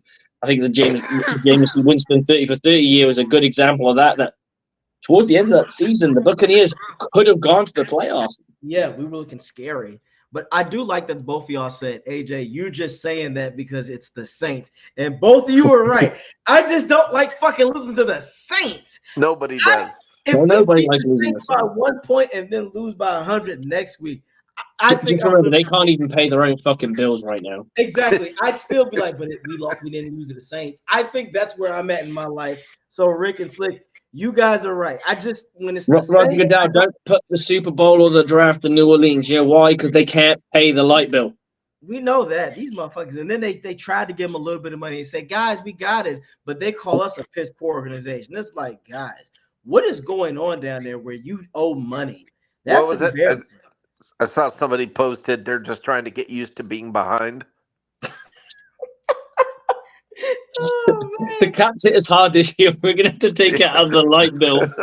Exactly. I might fuck around and just go in there and be like, here, man, take this $1. Take this shit. Y'all know you need it. Don't act like you start a GoFundMe. Wouldn't it be hilarious if they actually signed a player for the exact amount of money that they owed in the same week that it got released? It's like, New Orleans Saints signed such and such and such and such to an $8 million contract. New Orleans Saints are behind $8 million in stadium renovation. I literally want to, like Rick said, get a GoFundMe for the New Orleans NFL organization, guys. They need the money. like them little children videos. Well, they sold the rights to their Yeah, that's stadium. what we Man. It's need. not Is even we need some like Sarah McLachlan song, like that you always hear, and have somebody narrating it. Like, is your New Orleans Saints suffering from malnutrition? Yeah. Your dollar a day. Call 1-800 help a brother out. 1-800 help them bum ass teams out. You can save a New Orleans Saints organization. I created a video years ago about the Buccaneers. It's can you play offensive line? And it's along those lines. I'll have to dig it up and find it and send it to you guys. Send it. But I do want to go. I want to go back to this, and I'll say this: like, there's only two receivers right now that I'm like, okay, if you want to say they're better and rank them above Evans, I will give you that. Justin Jefferson, obviously, he is a fucking stud. Slick. I was just hating a little bit, but he's a stud. I would give you that. I've always liked Justin Jefferson. For people out there, I just didn't like the fact that they was like saying he's gonna be the greatest. Like, oh, slow your roll, give him a couple years. Wait a minute. Stop. Why are we? And we do this in every sport. Why are we so willing to crown somebody the GOAT? And this is the issue I have. I hate that word, the GOAT. The reason I hate it is because it's so used so liberally that we just apply it to anything that's good. Those chicken fingers are goated. Well, they're the greatest chicken fingers of all time. Wait. Now, certain chicken fingers. Hold on now. I got him. Go on. What is the GOAT of chicken fingers? Publix chicken fingers, yes. He's standing on business. Rick he said he's gonna stand on that business. Yeah, don't even mess with me about that. But the thing, greatest of all my point. what? People just goat things straight away. So, the greatest of all what? Goat is what? Greatest of all what? Time. Just let them play for a little while. Let's have some time. You need time. That's what Slick for said. Somebody to be the greatest of all time. Just give me some years, but they go, well, this guy could be the GOAT, wide receiver GOAT in a couple of years. Right, and that's in a couple of years. Why are we even talking about it? Let's let those couple of years happen. Exactly. I will say this: Justin Jefferson, Tyreek Hill, and if you want to go with Devontae Adams, cool. But after that, there's no reason that Evans shouldn't be in your top 5. The man delivers all the time. He demands double coverage, and not only that, he produces. You know the best? Wait. Were you saying Evans should be one of the top 5 receivers of all time? No. I'm talking about during the season, active season, right now. Okay. I was going to say, all right, now hold on. No. I love He's Evans. Climbing the ladder, though. He's climbing the ladder. No. Evans is definitely, now I'll say this, Rick, you might disagree or not, but Evans is definitely top 10. Not top 5, though. No. Of all time? All time. These are the. Hold on. Let's take a minute. Let's take a minute here, guys. Let's take a minute. Let's talk about this. Okay, Jerry Rice. One. Terrell Owens. I mean that is an obvious. Terrell Owens. T.O. Okay. Randy Moss. Okay. Randy Moss. Calvin Johnson. Yes. You got after this. You got your Larry Fitzgerald. Larry Fitzgerald. Andre Johnson, because that motherfucker was Calvin before Calvin. You got Michael. I'd say he's the OG Mike Evans. Yes. Andre Johnson. Okay, then you got Michael Irvin. You have to put Michael. I think Mike Evans. This is where I start. This is where the argument kind of gets a bit more convoluted because I'm like, I don't know. What does Michael Irvin have on him? I don't have, my laptop completely died on me last night, so I don't know what they got other than chips. I don't know, man. There were some guys that he was a better all-around route runner than Mike Evans. He could do a lot more things, but I'll say this: another guy that I will put up there, Steve Largent. Who? Did you put Largent up there? No. Hell no. No. Well, but there are guys. There are guys that we're forgetting from back in the day. There are guys that are getting. We're just pushing aside because you young fellas don't remember. Reggie Wayne. So Chris Carter, leave me alone, Mr. Rick Hughes. No, but only thing is, Rick, is certain things about the old school players. I love old school players, but to me, back in the day, if you weren't a player that was ahead of your time, I kind of go, that's why I tell people. People say it's blasphemous. I go, but it's fucking reality. I love the 85 Bear Slick. You are a defensive guy, but that defense would have been too fucking slow in today's football. Well, it's designed to stop heavy run attacks. It is, but the thing is, that's why you have like the 85 Bears. Do you know what it is now? It's a package. But you right. know, and the thing is this though, you take some of today's now because you can't run a Tampa 2 defenses. Take some of today's great defenses and put them up against some of those run-heavy offenses where the game was a totally different deal, and they're going to struggle. Oh, Rick, everyone has packages. That's why it's all a package deal. And you're what? That's why I tell everybody the Legion of Boom, you cannot put them in the top 5 greatest defenses of all time because you just said it, Rick. Back in the day, if they play anybody from 1990 and back, they're going to get destroyed because. But they probably had. My point being is they probably had a.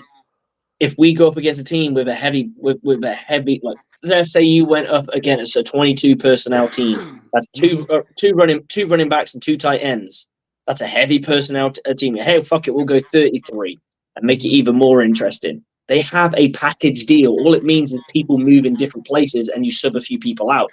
That they'll probably have a 35 Bears defense within their structure because guess what everyone does when they get in the red zone if they can run the ball? They're going to go to a heavy package because that's what's going to work. So everyone has it. It's just what's happened in football is we've evolved, and rather than going, well, we can run our entire team through a Tampa 2, and the Tampa 2 still had 35 Bear in it somewhere. It just was a sub-package part of it. And now teams have a Tampa 2 sub-package in their unit. It's just you add and you add and you add, and like we now have split field coverage, which was developed by TCU, and really known by TCU. Cover 4, which was developed by another guy who did this, and you have all these sub packages within your whole football world, so to speak, and you get this. Amen. But I go by the personnel. I love Singletary and all them, but those linebackers back then. Like they were running like 5.9s back then, and that was considered fast. Shit, a tight end was zooming right past them. Singletary's coverage wouldn't have been able to keep up. And I tell people, there was a quarterback that shitted on the 85 Bears that people forget about was the Miami Dolphins and Dan Marino. Because this is what I hate. This is what I hate. This is how you get into this LeBron MJ discussion where somebody. I mean, look, you can only beat who you play, okay? The 85 Bears did what they did. I mean, you're like, oh, they were too slow. They freaking were built to beat anybody and everything in front of them and beat them like a drum, okay? They did. That's how they were built, and they did it. I mean... And football evolved. It moved to the next thing. And so to me, it's kind of weird to when you start saying, well, who's better, Mike Evans or Andre Rison? Well, when you played the game that was played back in those days, Andre Rison was freaking amazing. And you guys, I think, might forget about Duper and Clayton in Miami, and you might forget about there were Denver had some amazing receivers. Dallas has had some amazing receivers. There are guys that just get forgotten. That man, who was the dude from Buffalo that was there forever? I know who you're talking about. I'm gonna have to get back to you on that. Right, but that guy was there forever, and it is the thing is. When I look at Mike Evans, I know this. Is Mike Evans in the top 10 of all time?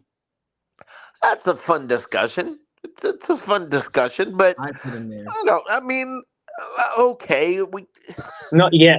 The bottom line is this. Mike Evans is our receiver, and he's really, really good. So when you get caught up in the, that's Instagram crap. Is he top 10 of all time? Is he not top 10 of all time? I don't know. Try and cover him. Good luck. Okay. Well, let me ask you this then. Both of you, we're talking strictly football. Prime Julio Jones or prime Mike Evans? Depends what you want them to do. Exactly. If you want to move the ball up the field, you're going to go to Julio Jones. You want touchdowns, you go to Mike Evans.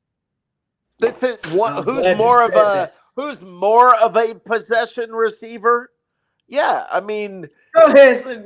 Look, Slick is like, I know my shit too. I like that you said that, Slick, because I told somebody this. If you want to win games, you go with Evans. If you want to get better stats, you go with Julio. Really, Mike Evans didn't, to be fair, win games. AJ, who won the most games out of the two, though? Because of Mike Evans, or whatever it was, first 7 years of his career. What you should have said is, if you're going for scores, you go with Mike Evans. If you're going for yards. Well, the reason why I said it, put it this way, your ultimate decision would be to have both of them on your team, because one's going to get the ball down the field for you, and the other one's going to finish it off. Right. To me, this is silly. Who's better, AB or Mike Evans? Truth, AB. No, Mike Evans, because he's got a better bank account. Mike Evans. Well, I mean, Mike Evans has got the better bank account. Mike Evans, hands down, has the goated bank account compared. The business is not booming. Look, here's the deal. Who do you want on your team? Mike Evans. But who's got more skill at the position? AB. AB was one of the best. AB could have been one of the greatest wide receivers of all time. Absolutely. AB's fundamentals complements the Jerry Rice's, and people would disagree. I'll say go watch AB. He's an unbelievable route runner. Oh, his route running was ridiculous. But you know what the problem is? His fucking psyche. That's why I'll take Evans, because all you gotta do is say, AB, you a bitch, and he'll play like one. Because I tell people, I don't know if you can turn around and say that if you could trash talk him, you beat him. I think he likes a bit of trash talk. No, but what I will say is, he will kill himself for you. You don't need to say anything to him. You just let him do his thing, and he's going to be. You might lose that season, but trust me, the following season he'll be off that team, and he'll be throwing candied dicks at some fucking security guard or some shit because you're a fucking idiot. But that's my thing. Go back and watch. And then say things like, "Business is booming, guys. I'm the one that gets it popping." Booming. But here's the thing. This is why I tell people. There's like 18 baby mamas. And people forget, though, in Pittsburgh, he had been throwing the ball, and they did go to the playoffs. But when he got doubled, he was out of his game, and he got pissed. And again, eventually, he threw fits. That's why when Evans got there with the Brady's of the world, you saw how Evans played, guys. He didn't care. He caught the ball or got the ball when it mattered. He didn't worry about, oh, man, I didn't get these receptions. Wait, let's not act like Mike Evans never acts like a baby on the field. Oh, I didn't say he didn't, but he ain't running off the field with his shirt off. But he's quite a humble dude. As wide receivers go, Rick, you have to give him his due. He is not a diva in the slightest. I don't think he's a diva. I'm not saying that. But he does lose his temper. Yeah, he just tends to lose it a certain player on a certain team. Baby, and I promise you, every game, the first catch, Mike Evans limps off the field, and he's hobbling and walking like, oh my God, I'm about to die. Hey, we don't know, Rick. What if that is a mind fuck? What if, because he could be sitting there thinking, you know what? They think I'm down and out. Yeah, so well, that's spoken like a fan. There. But Jerry Rice spoken like a fan. No, yeah. Jerry. What if him acting like a little baby? Check his hamstring, man. What if him acting like a little baby is all a plan? I think Jerry Rice used to get up slow sometimes because he didn't want the guys to know. Oh man, break out your tinfoil hat. It's a mental thing. I know. I think all I would say on that, and this is my opinion on it, is I think sometimes he gets shaken up for a minute. It takes him a minute to shake it off, and then he's back into it. I think Mike Evans is a very selfless player, but as wide receivers go, he's very selfless when it comes to he doesn't need all the flash and all that. but he likes the attention. And stop it. Stop acting like Mike Evans is some he doesn't like attention. He just humbly goes about his business. Mike Evans likes every bit of the attention. I mean, okay? Every NFL player likes attention. Shit. I mean, the great Levante David likes some attention. He loves getting talked about. I mean, that's just human nature. But he ain't if he's not OBJ-esque where he's gonna powder. He's not gonna have stupid meltdowns, unless there's no doubt about that. The Bucs are very fortunate to have a group of wide receivers that are not divas. Okay, I agree with that. I'm not calling him a diva, but I'm also not pretending that Mike Evans doesn't milk the moment when he has the moment. He's earned that right, in my opinion. Milk it. Milk that moment. So, hey, but if it's prime time, baby, you got to get on the field, right? It's prime time. I just look at it like that's just me. I love it. But guys, we'll go on to another one. We got to talk about this. We got to talk about the rankings of the Bucs, because I felt some type of way. Rick, I know you don't care, but I fucking do. They acting like the Bucs are going to be this. They think the Bucs are going to be this. That's the way he put that.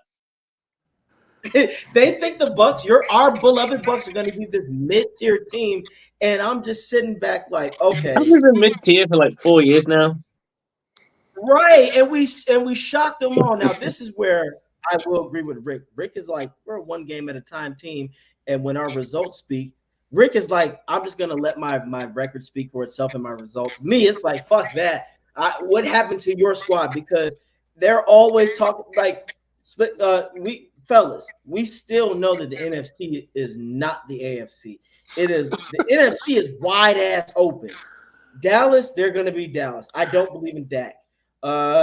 Detroit, they slurping on Detroit. I say Detroit is going to be a 10-7 team this season. Mark my fucking words. They're going to get figured out, and it's very simple.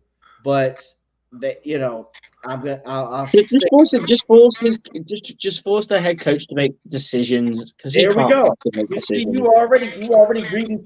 Just make him go for it on fourth down, and it's not fucking there. He'll fucking go on fourth down. But here's how you have to look at things. If you're going to be realistic, the brick wall will fucking knock him out. It's that simple. If you're going to be realistic, if you're going to step back and make a reasonable assessment, if you're going to look and say, all right, we know Dallas is going to be Dallas because they've been Dallas, and we've watched it year after year after year. Dallas be Dallas.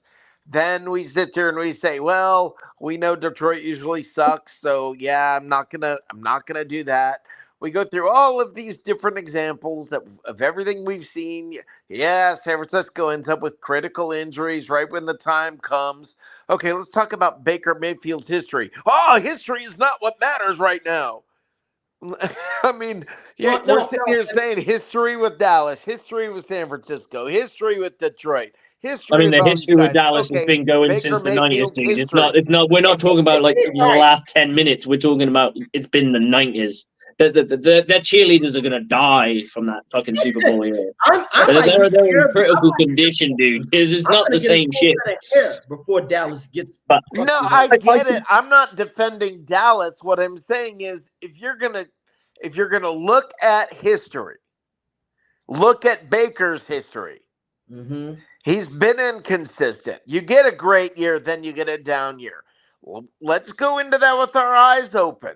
Let's go into this year and say, okay, this is the realistic thing. I know we can cover our eyes and cover our ears and be fans, rah, rah, yay, hooray. Mm-hmm. Baker's awesome. He's not going to screw anything up. Everything's going to be great. I'm looking at this.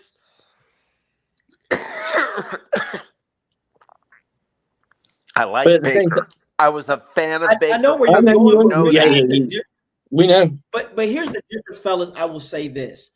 The difference is the Bucs are far more, and this isn't me just saying as a fan. The stat speaks for himself. This team is a far more legitimate threat than Cleveland ever was. Cleveland was what Detroit is now. that shit was all hype. I wish you guys would have seen me on the old podcast. I told people Cleveland is not the team that you guys think. Why? I thought they had a weak coach. And again, OBJ is not what you guys want him to be. Another receiver, he was good, but he wasn't on that level. Detroit's pretty dang good, man. Detroit is really good. I get it. They've sucked for decades. This is not that team. No, but the Cleveland. No, I mean, I think if you're going to look at this team, you're going to look at football as it is, and we all know that. If you had to say who the top 4 teams in the NFC were, you could probably make an argument for the Buccaneers being in that legitimately. No one's going to say you are insane for saying that. Right. Because there's not one team in our division that you can turn around and go, they are heads and shoulders definitely going to win our division. There's just nobody. Now, you could also say that the Buccaneers aren't exactly the tail runaway with that division at the same time. I'm going through it in my head. I'm trying to, before I respond, I want to go through it in my head. And let's say top 4 teams in the NFC. You know, you've got the winners. The 49ers. I think Detroit and San Francisco are there. Okay. Yeah, I agree. And I think Dallas is there too. I think Dallas is there. Then the Bucs. Yeah. I'll go with that. And now where we stack it, that's going to be minute. Okay, to tell you my thoughts about Atlanta and everybody giving Atlanta love. Here's the deal. Atlanta love. They're the interesting, the quarterback. You know, that whole storyline, Kirk Cousins going there.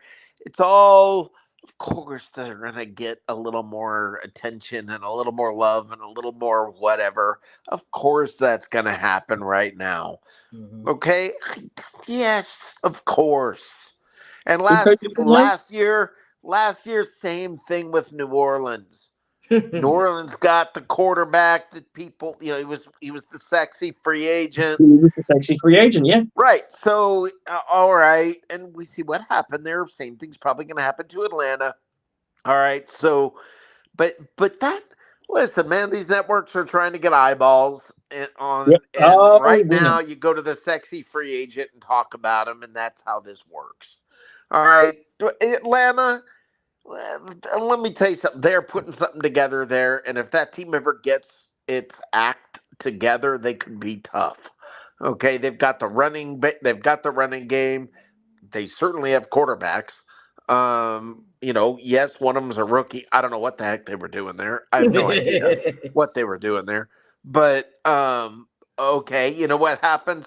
Kirk Cousins goes down 3 games into the season, and everybody says, wow, what visionaries. They were geniuses. Okay, so, I mean, let's simmer down, everybody, on ripping on the Falcons. The Falcons are going to be a lot better this year. They've put some things together. Who's the head coach? What's that? Who's the head coach? Raheem Morris. I was like, are you asking sarcastically? A guy whose last head coaching experience wasn't that great. Okay, you've sold me. Well, next.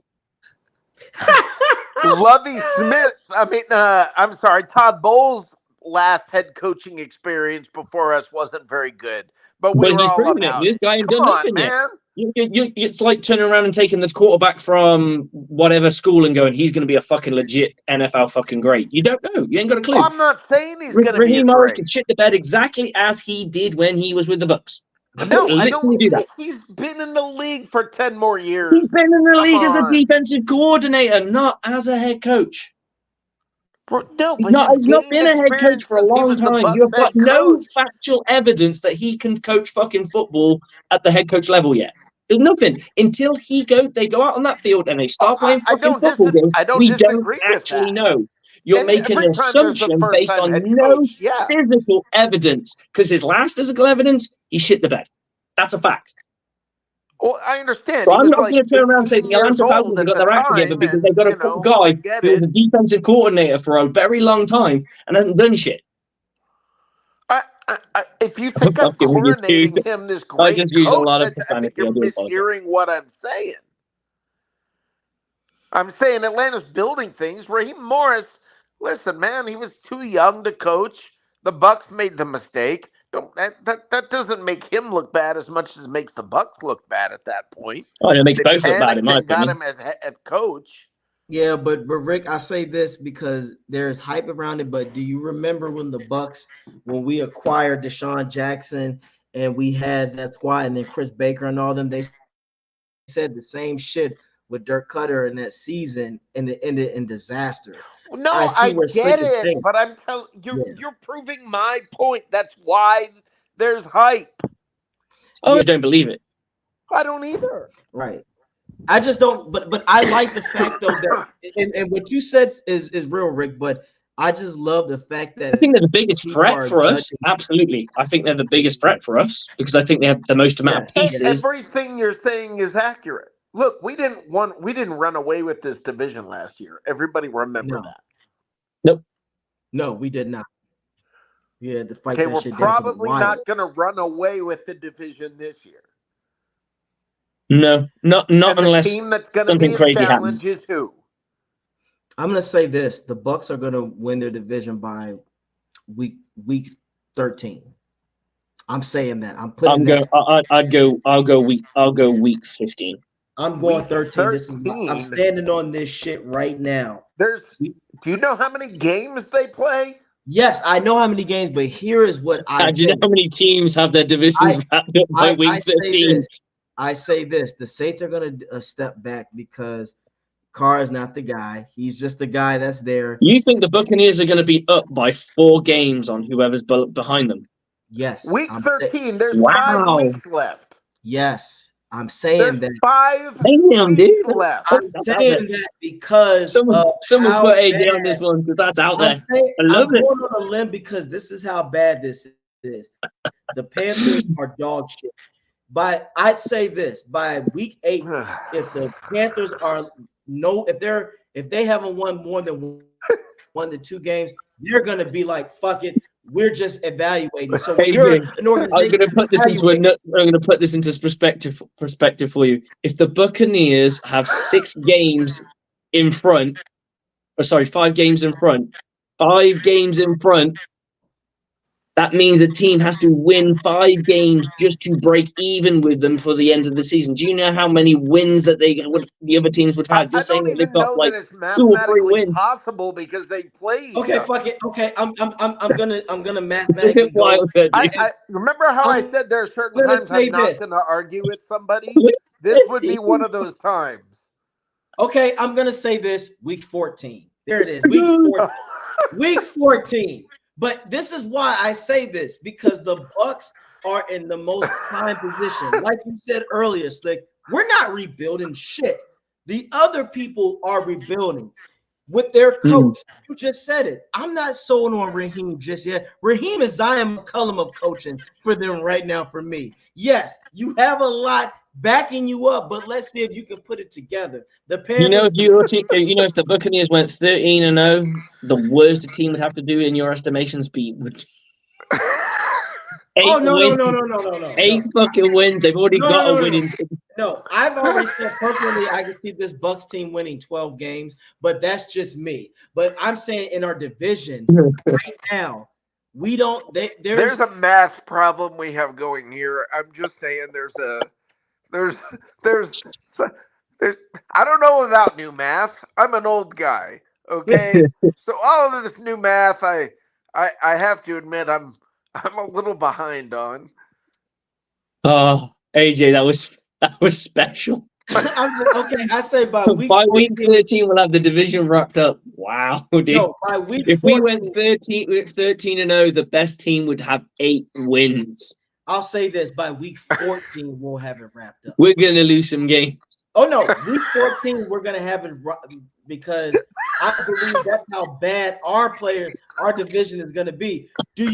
Are you scared of the Panthers? No. Are you scared of the Saints? No. As you said, the Falcons are our biggest threat, but even with them, it's still too many question marks. AJ, are the Falcons better this year than last year or worse? I don't know. I think they're really. They got Kirk Cousins at quarterback. Come on. We beat Cousins already, who's and he had a better who's their offensive coordinator? We've never beat who's their offensive coordinator? I don't know the answer. Next. To that. What does that have to do with it? I can't tell you because I can't tell you who their offensive coordinator is. Rick, is London? It does tend to help. I mean, you're talking about the offensive side of the ball. If he can't dial in with that new offensive coordinator, it's kind of fucking redundant, right? If the offensive coordinator is not got a name to do what Kirk Cousins likes to do, that's just like saying, I'm going to throw something at a wall and hope it sticks. It's just not going to work. Well, hold on, Slick. Who's ours? Liam Cohen. Yeah. Never done it before. He has done it before. No, he has not been an offensive coordinator before. He has. I'm sure he has. No, he is not. He was, I think, the quarterback's coach with the Rams. I'd have to look it up. Yeah, he was the quarterback. Until then, I will bow to your superior knowledge. But wait, but Rick, I'll say this though. At the same time, who was a better receiving corps, the Vikings or the Falcons? And we again, no, because everybody talking about Kirk Cousins. Like Kirk Cousins couldn't get it done with Justin Jefferson. Ain't no way in hell he gonna get that shit done with motherfucking London. London ain't Jefferson. He's not Justin Jefferson. Oh my God, you guys! I appreciate what you're saying, but the Falcons. Oh my God! Wait. If you think they're worse when they haven't lost anybody they've just added, the bottom line is this: they are better than they were last year. I don't know that. We don't know that. I know that because they had Desmond freaking Ritter at quarterback.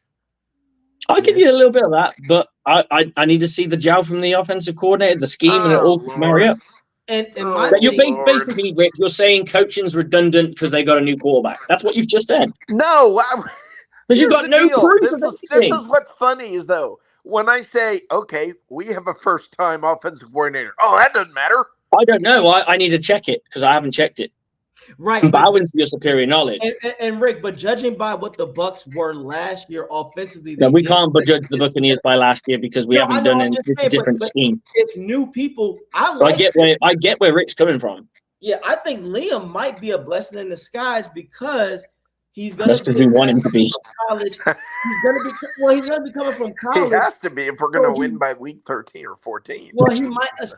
I like some college coaches because they establish shit where in the league where they go, that's usually not what we do, and then you go, no, but we're gonna do this. I generally thought Liam Cohen had been offensive coordinator for the Rams for a minute, so no, he was the offensive coordinator for University of Kentucky.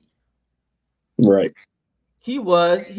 Then I will elate to the point just because of that. The Atlanta Falcons are a bit better than they were last year. Last year, our offensive coordinator had never been an offensive coordinator. The point of the matter is, I believe you have better players in Atlanta. You have better players in Atlanta this year than last year. Yes. You have better players in Tampa this year than last year. Yes. Okay? So we both got a little bit better, but let me tell you something. Falcons hung around until the end. They're going to hang around. Sorry, AJ. They're going to hang around. But this I think they will. This time, if I'm Bowles, I wouldn't be surprised if the Atlanta Falcons make the playoffs too. And we win the division, but they scrape in. I would not be surprised. I think the Bucs are going to be very good with this division. I don't believe in this division because, again, I definitely don't believe in the Panthers. I think we all can agree the Panthers are going to be dog shit because poor Canales. Well, he took the bag, so I'm happy for him. Get that Sonic coins. Get them Sonic coins, but you ain't got a Mike Evans or a Chris Godwin or a Cade Otton to benefit from. Who the fuck that guy got to throw the ball to? First of all, better yet, who can he protect him from? He ain't got no line. I mean, literally, I'm going to start calling the Carolina Panthers the Carolina Little Giants. You ever seen, there's a movie called The Little Giants. Yeah, that's the Panthers right now. And the quarterback is Tad Simpson. He can't even see over the line. He's going to throw. Look, I'm not worried about the Panthers. So, to me, when we play the Panthers, if we do it right, that should be damn near a bye week. I'll tell you what, the favorite thing, you would talk about rankings and stuff. Favorite ranking for mine. And I find it funny when rankings come out because, it's just someone's opinion, right? At the end of the day, someone had Caleb Williams and Kyler Murray ranked higher than Baker Mayfield. Yeah, I know. I thought that was the A guy who's never played a down of NFL pro football before in his entire career, and a guy who can barely see off of his offensive line that gets injured. I'm glad you brought him up. That was gonna be my last thing, and I was gonna let y'all rock away. But yes, he's on the shit list too, and he knows who he is, Mr. Trevor Sikkema. Trevor, you make me sick some more, because that's what that shit was. You got Dak Prescott number 1, then you got Stafford, Jalen Hurts, Jordan Love at number fucking 4. I'm like, all right. Brock Purdy, Kirk Cousins, Jared Goff, Kyler Murray, Geno Smith, and Caleb Williams at number 10. I want to know what Trevor's smoking so I can get it from him, because that must be some real good shit he's smoking on, because he's smoking on that ridiculous delusional loud. Because what the fuck, like you just said, Caleb hasn't played a fucking down. If that's the case, I'm a top 10 running back, Slick. I'm a top 10 running back in the NFL in my mind. That's literally, where do you get the, again, what do you identify as? I identify Where is this? My thing is, where is all this Baker hate coming from? You know where I feel like? I feel like because Baker didn't live up to the bullshit expectations that they had in sorry ass Cleveland. Well, he's not good. No, you overvalue the team that he was on. This Bucs team is the best fucking team that Baker has ever had, and that's just statistically facts and all that. Why do you guys think? Well, of course he was some shit in Cleveland with them guys. Look at that organization. Is Freddie Kitchens still the coach? Hell nah. Is OBJ still there? Hell nah. Is there a other receiver there? No. I tell you who's been in Tampa for years. Evans is still a Buck. Godwin is a Buck. You know why? Because they were actually good. That's all I'm saying. As you said, Slick, that is an abomination disrespect. Yeah, I generally was a bit. That's a little bit harsh, because I don't expect people to be like mountingly crazy on Baker just because of what he did last year. Mm-hmm. But hold on, Geno Smith. Hold on, guys. I'm holding. This is the thing that kills me. Like AJ, you go flying right through something like, I think that playing the Panthers should pretty much be a bye week. Do you remember when we played the Panthers last year? Oh, I know. No game in the NFL is a bye week. Anyone who thinks that is we insane. Didn't dominate them. I know. I get we it. We beat them by 9 points one time, and I think 3 points the other. Yes, we did. Okay, so those are grown ass football players out there. They are. No, stop with this. I get it that we're fans. Technically, the Carolina Panthers gave us a bigger fight for the division. Sorry, a bigger fight in football than our playoff game against Philadelphia. That's what's insane. Correct, and this is why when look, you might look at it and say the Panthers are going to suck. Okay, but I promise you that's not an easy win both times. Yeah, well, the thing is, it might be. It just depends if you catch them right. If you just, when you're playing against a divisional team, and this is the biggest thing about when we talk about division, there's added spice. There's adversaries. There's people who've played each other multiple times where they got scores to settle between them. Like they may have turned around to each other. I'm going to get like, every time I play you guys, I get like 100. Yeah, exactly. But now you've got. You have got terrible teams when they're in their division game. They play well. Mm-hmm. The thing is, look at the Bengals where they were in their season. I mean, I know they lost their quarterback, but so did Cleveland. And look at where Cleveland finished. Right, and Cleveland lost their running back. But you can't live off a running back, and I've said this many times. But my point being is, when it comes to the divisional games, it's almost like you can't say anything goes, because if you're just really, really good, you generally are really good. But the divisional games will give you the most trouble because they're the opponent that hates you and knows you the best. Right, and I will tell you, look, the first 3 weeks of the season, almost anything goes, because that you said that. What? That's our season. The first 3. Now, if I'm the Bucs, The first 3 games, the first 3 games, yeah, you should be 2-1. 2-1. Should be. Like I said, you're playing a Commanders team that's trying to find an identity. You better hope the Commodores, Panthers, yes. Falcons, and Saints lose all 3 of those. They will. Knowing them, they will. Panthers definitely. Panthers will lose whoever they play. Okay, I want to do this for sheer shits and giggles. AJ, give me your roundup. Let's go for this. Washington Commodores, win or lose. The Commodores, that's a W. Okay, we go at the Detroit Lions. Because we're playing back there, we're not. I don't see us winning there. I see us because we got a new offense. We're still going to have to find our identity, and they have a better offensive-minded coach. So that's a loss. Okay, the Denver Broncos. Denver, and we smacked the shit out of Denver, and then it's going to be even better because bitch ass Sean Payton's there, so it's an extra fuck you to him. So that's those little pouty lips going. What about Philadelphia Eagles? What you got? That's a W because Devin White's going to drop in bad coverage, and we're going to go right over his head, and then he's going to have a Philly cheesesteak thrown at him. So that's a W. Okay, at Atlanta Falcons. I'm not going to lie. We're at Atlanta. As much shit as I just said, that might be a W. That might be an L because we're at Atlanta. Okay, let's put it as a potential L then. And then at New Orleans, we're beating the shit out of them because I think we're beating that ass. Baltimore, okay. Baltimore Ravens.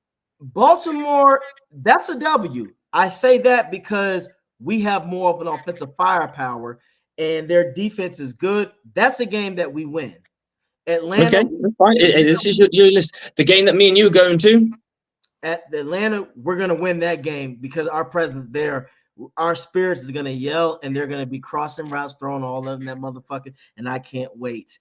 Okay, Tampa against the Kansas City Chiefs. We're going to lose. We're going to lose just because we're not ready yet. I don't think right now we'll be ready. We're at 6-3 right now, I believe. So let's go to the San Francisco 49ers at home. We're going to lose. Okay. They have too much stacked. New York Giants. I'm pretty know where you're going to go with this one. We're gonna beat the shit out of New York. Carolina Kitty Cats. We're gonna neuter them. Neuter them. And we'll go with Los Angeles. The Las Vegas Raiders. We'll beat them. Okay. We'll go into. That's week 13. That's week 13. So if we've won the division at this point. You've actually gone 1 week longer than that. You actually went 1 week longer because of the bye week. Okay. So let's put this down. You are now 8-4.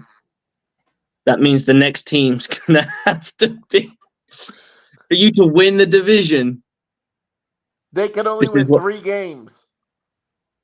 Nobody else in our division through that far in the season can win more than 3 games. Yep. Do you reckon that's really going to happen? Especially you're saying the Falcons are going to beat us. I said they've already got 1 win. I said the Falcons might win 1. They might beat us early on a Thursday, maybe. But when we go against the Vegas Raiders, they'll have more than 3 wins by the time we get to that position. Which game are you guys going to? We're going to the Falcons game October the 27th. Do you have tickets already? Yes, sir. Okay, I will get Dave and I will end up getting tickets to that game. Yes, gotta be done. Yeah. Yes, can't wait. Chicken fingers for everyone. Yeah, absolutely. I'm gonna put I'm putting them on the Ybor City, Rick. I'm gonna put them on the Ybor City. There you go. Yeah. There you go. He's got to go to public. I'm gonna keep you away from fingers. I'm gonna keep you. Oh God, yeah, and I'm gonna keep him away from Nebraska. So that's good. I'm gonna keep him away from Nebraska. So basically, the Chargers I think will win because Chargers. Our offense will be kicking by them. Oh, he's going past. He's blowing right past the math on that first part there. The Dallas Cowboys. I honestly think that's going to be a fucking shootout, but the Bucs are going to prevail because we are the better team. Yeah. And then you think we're going to win the next 2 after that? Yeah. Fuck yeah. Absolutely. The Bucs will be between a 12 and 13 win team. I'm telling you that now.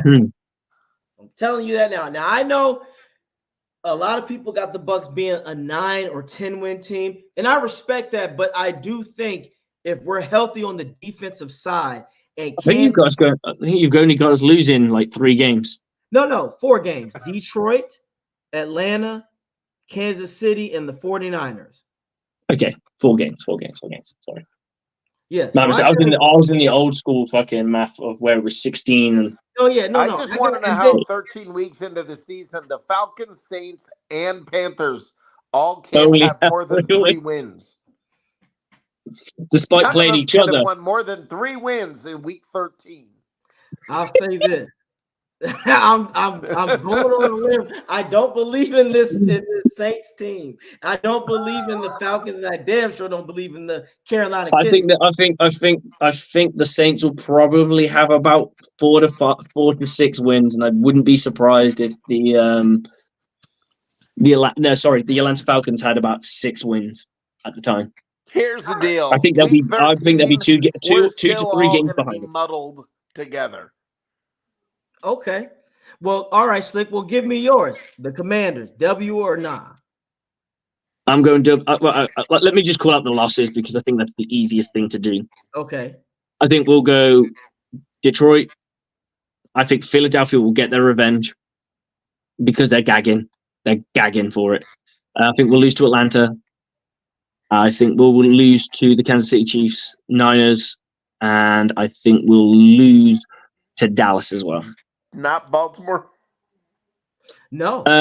No. So that's 1, 2, 3. I got 6 losses. 4, 5, 6. Yeah. So basically 11 and 6. I would love 11 and 6. All right. I'm very. Rick is gonna be 10 and 7. Honestly, I'm not ready to do this yet. Rick like 10 and 7, guys. We're gonna lose. We're gonna be 10 and 7, and we'll lose in the divisional round. No, I think we will win 10 or 11 games. He'll be happy about it. I think we'll win 10 or 11 games. I think if we win 10 and the Falcons win 8 or 9, that I think sounds like the way this could finish out. I could believe that. I could believe that. Yeah. And New Orleans will win 7 or 8. And yes, 6 to 8 games, yeah. Yeah. And the Panthers maybe 2. I think it'll play out like that. I think the schedule maker did a huge favor for us letting us have those last 2 home games. So yep. You dig it. But guys, this is the most important game right here, this Falcons game, because Slick and I are going to be here. We're all going to be here. This is going to be a big ass Bucs family. I can't wait. I can't wait to show Rick. I'm going to show Slick the Southern hospitality and how we get down in the dirty. Look, Slick, there's a reason why we call it the dirty South. The dirty South. The dirty South. And we're going to have those public wings, those public chicken fingers, Rick. So some of those chicken fingers will be on me. We'll have your sausage pizza, right? Oh, that was insane. That was cool shit. That was lovely. So we're going to have all that. And, we're going to be fucked up at the game. And I'm going to yell crossing route. Todd Bowles is going to look up to me and go, "Are you happy?" And I'm going to go, "Yes." No, you're going to go, "Shit." Yeah. No, because 2 of those last 12 plays, they didn't run crossing routes. That's all right. They're going to run it because I'm going to be like, crossing routes. And then Mike Evans, if he scores, he's going to just say, "My man," and point at me. And then I'm going to fall out. So the Bucs, I honestly think the Bucs should win that game by at least 17. The Bucs, I think this is where Bowles has got to get this. I got 12 on that one. If Bowles gets this mindset, fellas, this is where we've always talked about it. Bowles he cannot play to not lose. He has to play to win. Oh Lord! If we've lost, I think if we've lost the first game against them, and then we play them at home, Bowles usually doesn't lose twice. I just don't know how sorry to borrow from Slick here, but you can borrow. Nobody knows about this offensive coordinator And I'm not gonna sit here and go through the schedule and say, oh, we got this one. This one's gonna be easy.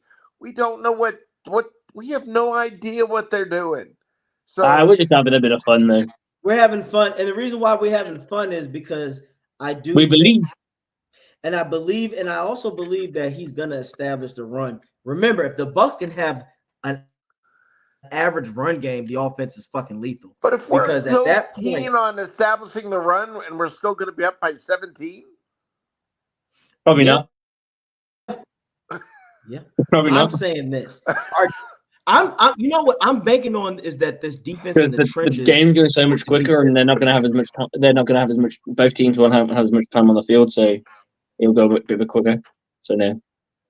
I'm just saying. I just think that this Bucs defense in the trenches, Kancey is going to ascend to a level where, as you said, Rick, it's going to make Vita have to step his game up and be that guy. Or if he does get a better, if he does stay, it's going to be because the likes of a Kancey. Kancey to me is the guy that I feel like is going to ascend because Kancey showed so much promise last season.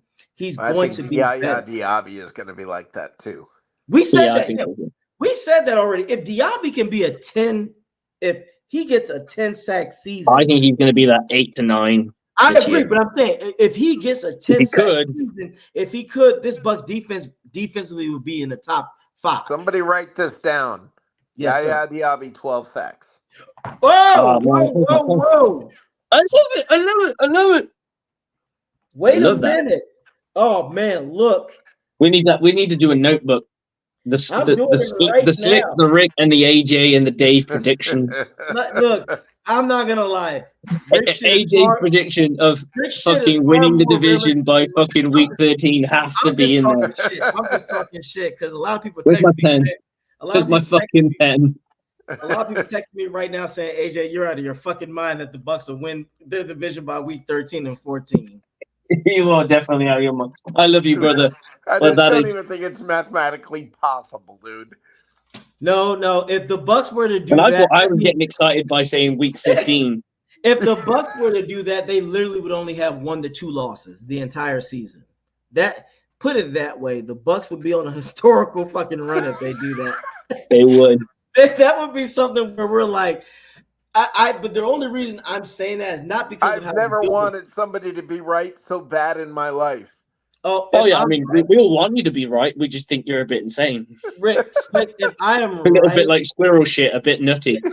And look, if I'm right, y'all know you're not going to not stop hearing this. No.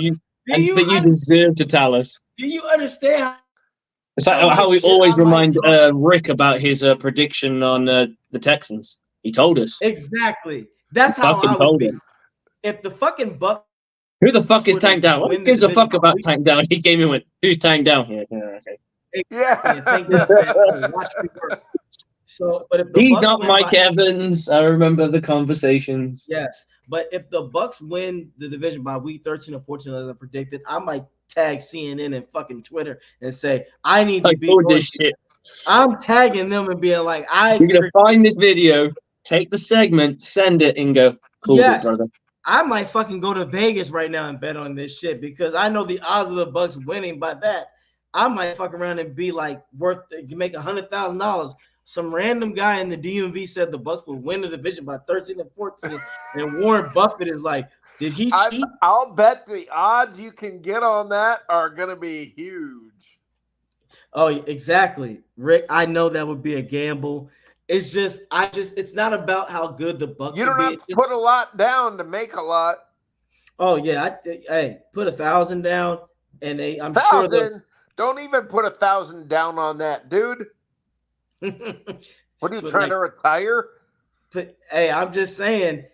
I just think that's how bad the division, the players, the team is going to be. I think if the Panthers are not at least 3 games, if they have won less than 3 games by like week 8, they're going to go into the fuck it. Let's just evaluate because they know they're not going to catch up. Saints maybe. Falcons, I agree. Rick, you're not wrong. And Slick said this too. They're going to be the biggest threat. Yes, in reality, they are a team that can be a force to be reckoned with. if Raheem gets his shit together. If Raheem is just an average coach, I mean, if they just play solid defense, and are as offensively as they were good last year, they probably won't be too bad anyway. No, and I say if Raheem is an average coach, that's a 9 to 10 win team. Minimum off their talent alone, they're a minimum 9 to 10 win. And like you said, Riddler the Diddler is not going to be their quarterback, so that's a hell of a lot better. Oh, but that doesn't matter. Oh no, it does matter. It matters. I just think with Kirk Cousins, I'm not sold on Kirk either, because Kirk turns into Diddler in later in the season. He's that guy. Kirk literally he turned into the hospital. He checked out the hospital. So how close is it to the stadium? Yeah. Kirk Cousins is Cinderella. 10 minutes? He's Cinderella. Shit is good until it strikes midnight, and then he has to run, and then his fucking patch his well, according to you, midnight is in week 13. Damn straight. No, I say week 14. I'm gonna go by week 14. I'm counting week 14. We're gonna get this. Is it by week 16? No, week 4. I'm standing on business. By week 14, the Bucs will have the division, and if it happens, oh my God, y'all gonna have to sit here and let me talk shit for at least an hour and a half by myself. You just did. Anyway, let me be. Look, guys. Hey, we look as you see, Buck fans. We love to talk our shit. Of course, we talk realistic, but we also talking fantasy. Sometimes we do talk shit too. I talk Final Fantasy shit. I know I do, but I love my Buccaneers, and I'm never gonna speak low. You ain't gonna hear me say the Bucs gonna be a 2-win team. I will not do that, and especially what you have. But I want to go with what Rick said. And I always say is the Buck fans, enjoy the fucking ride while you have it now.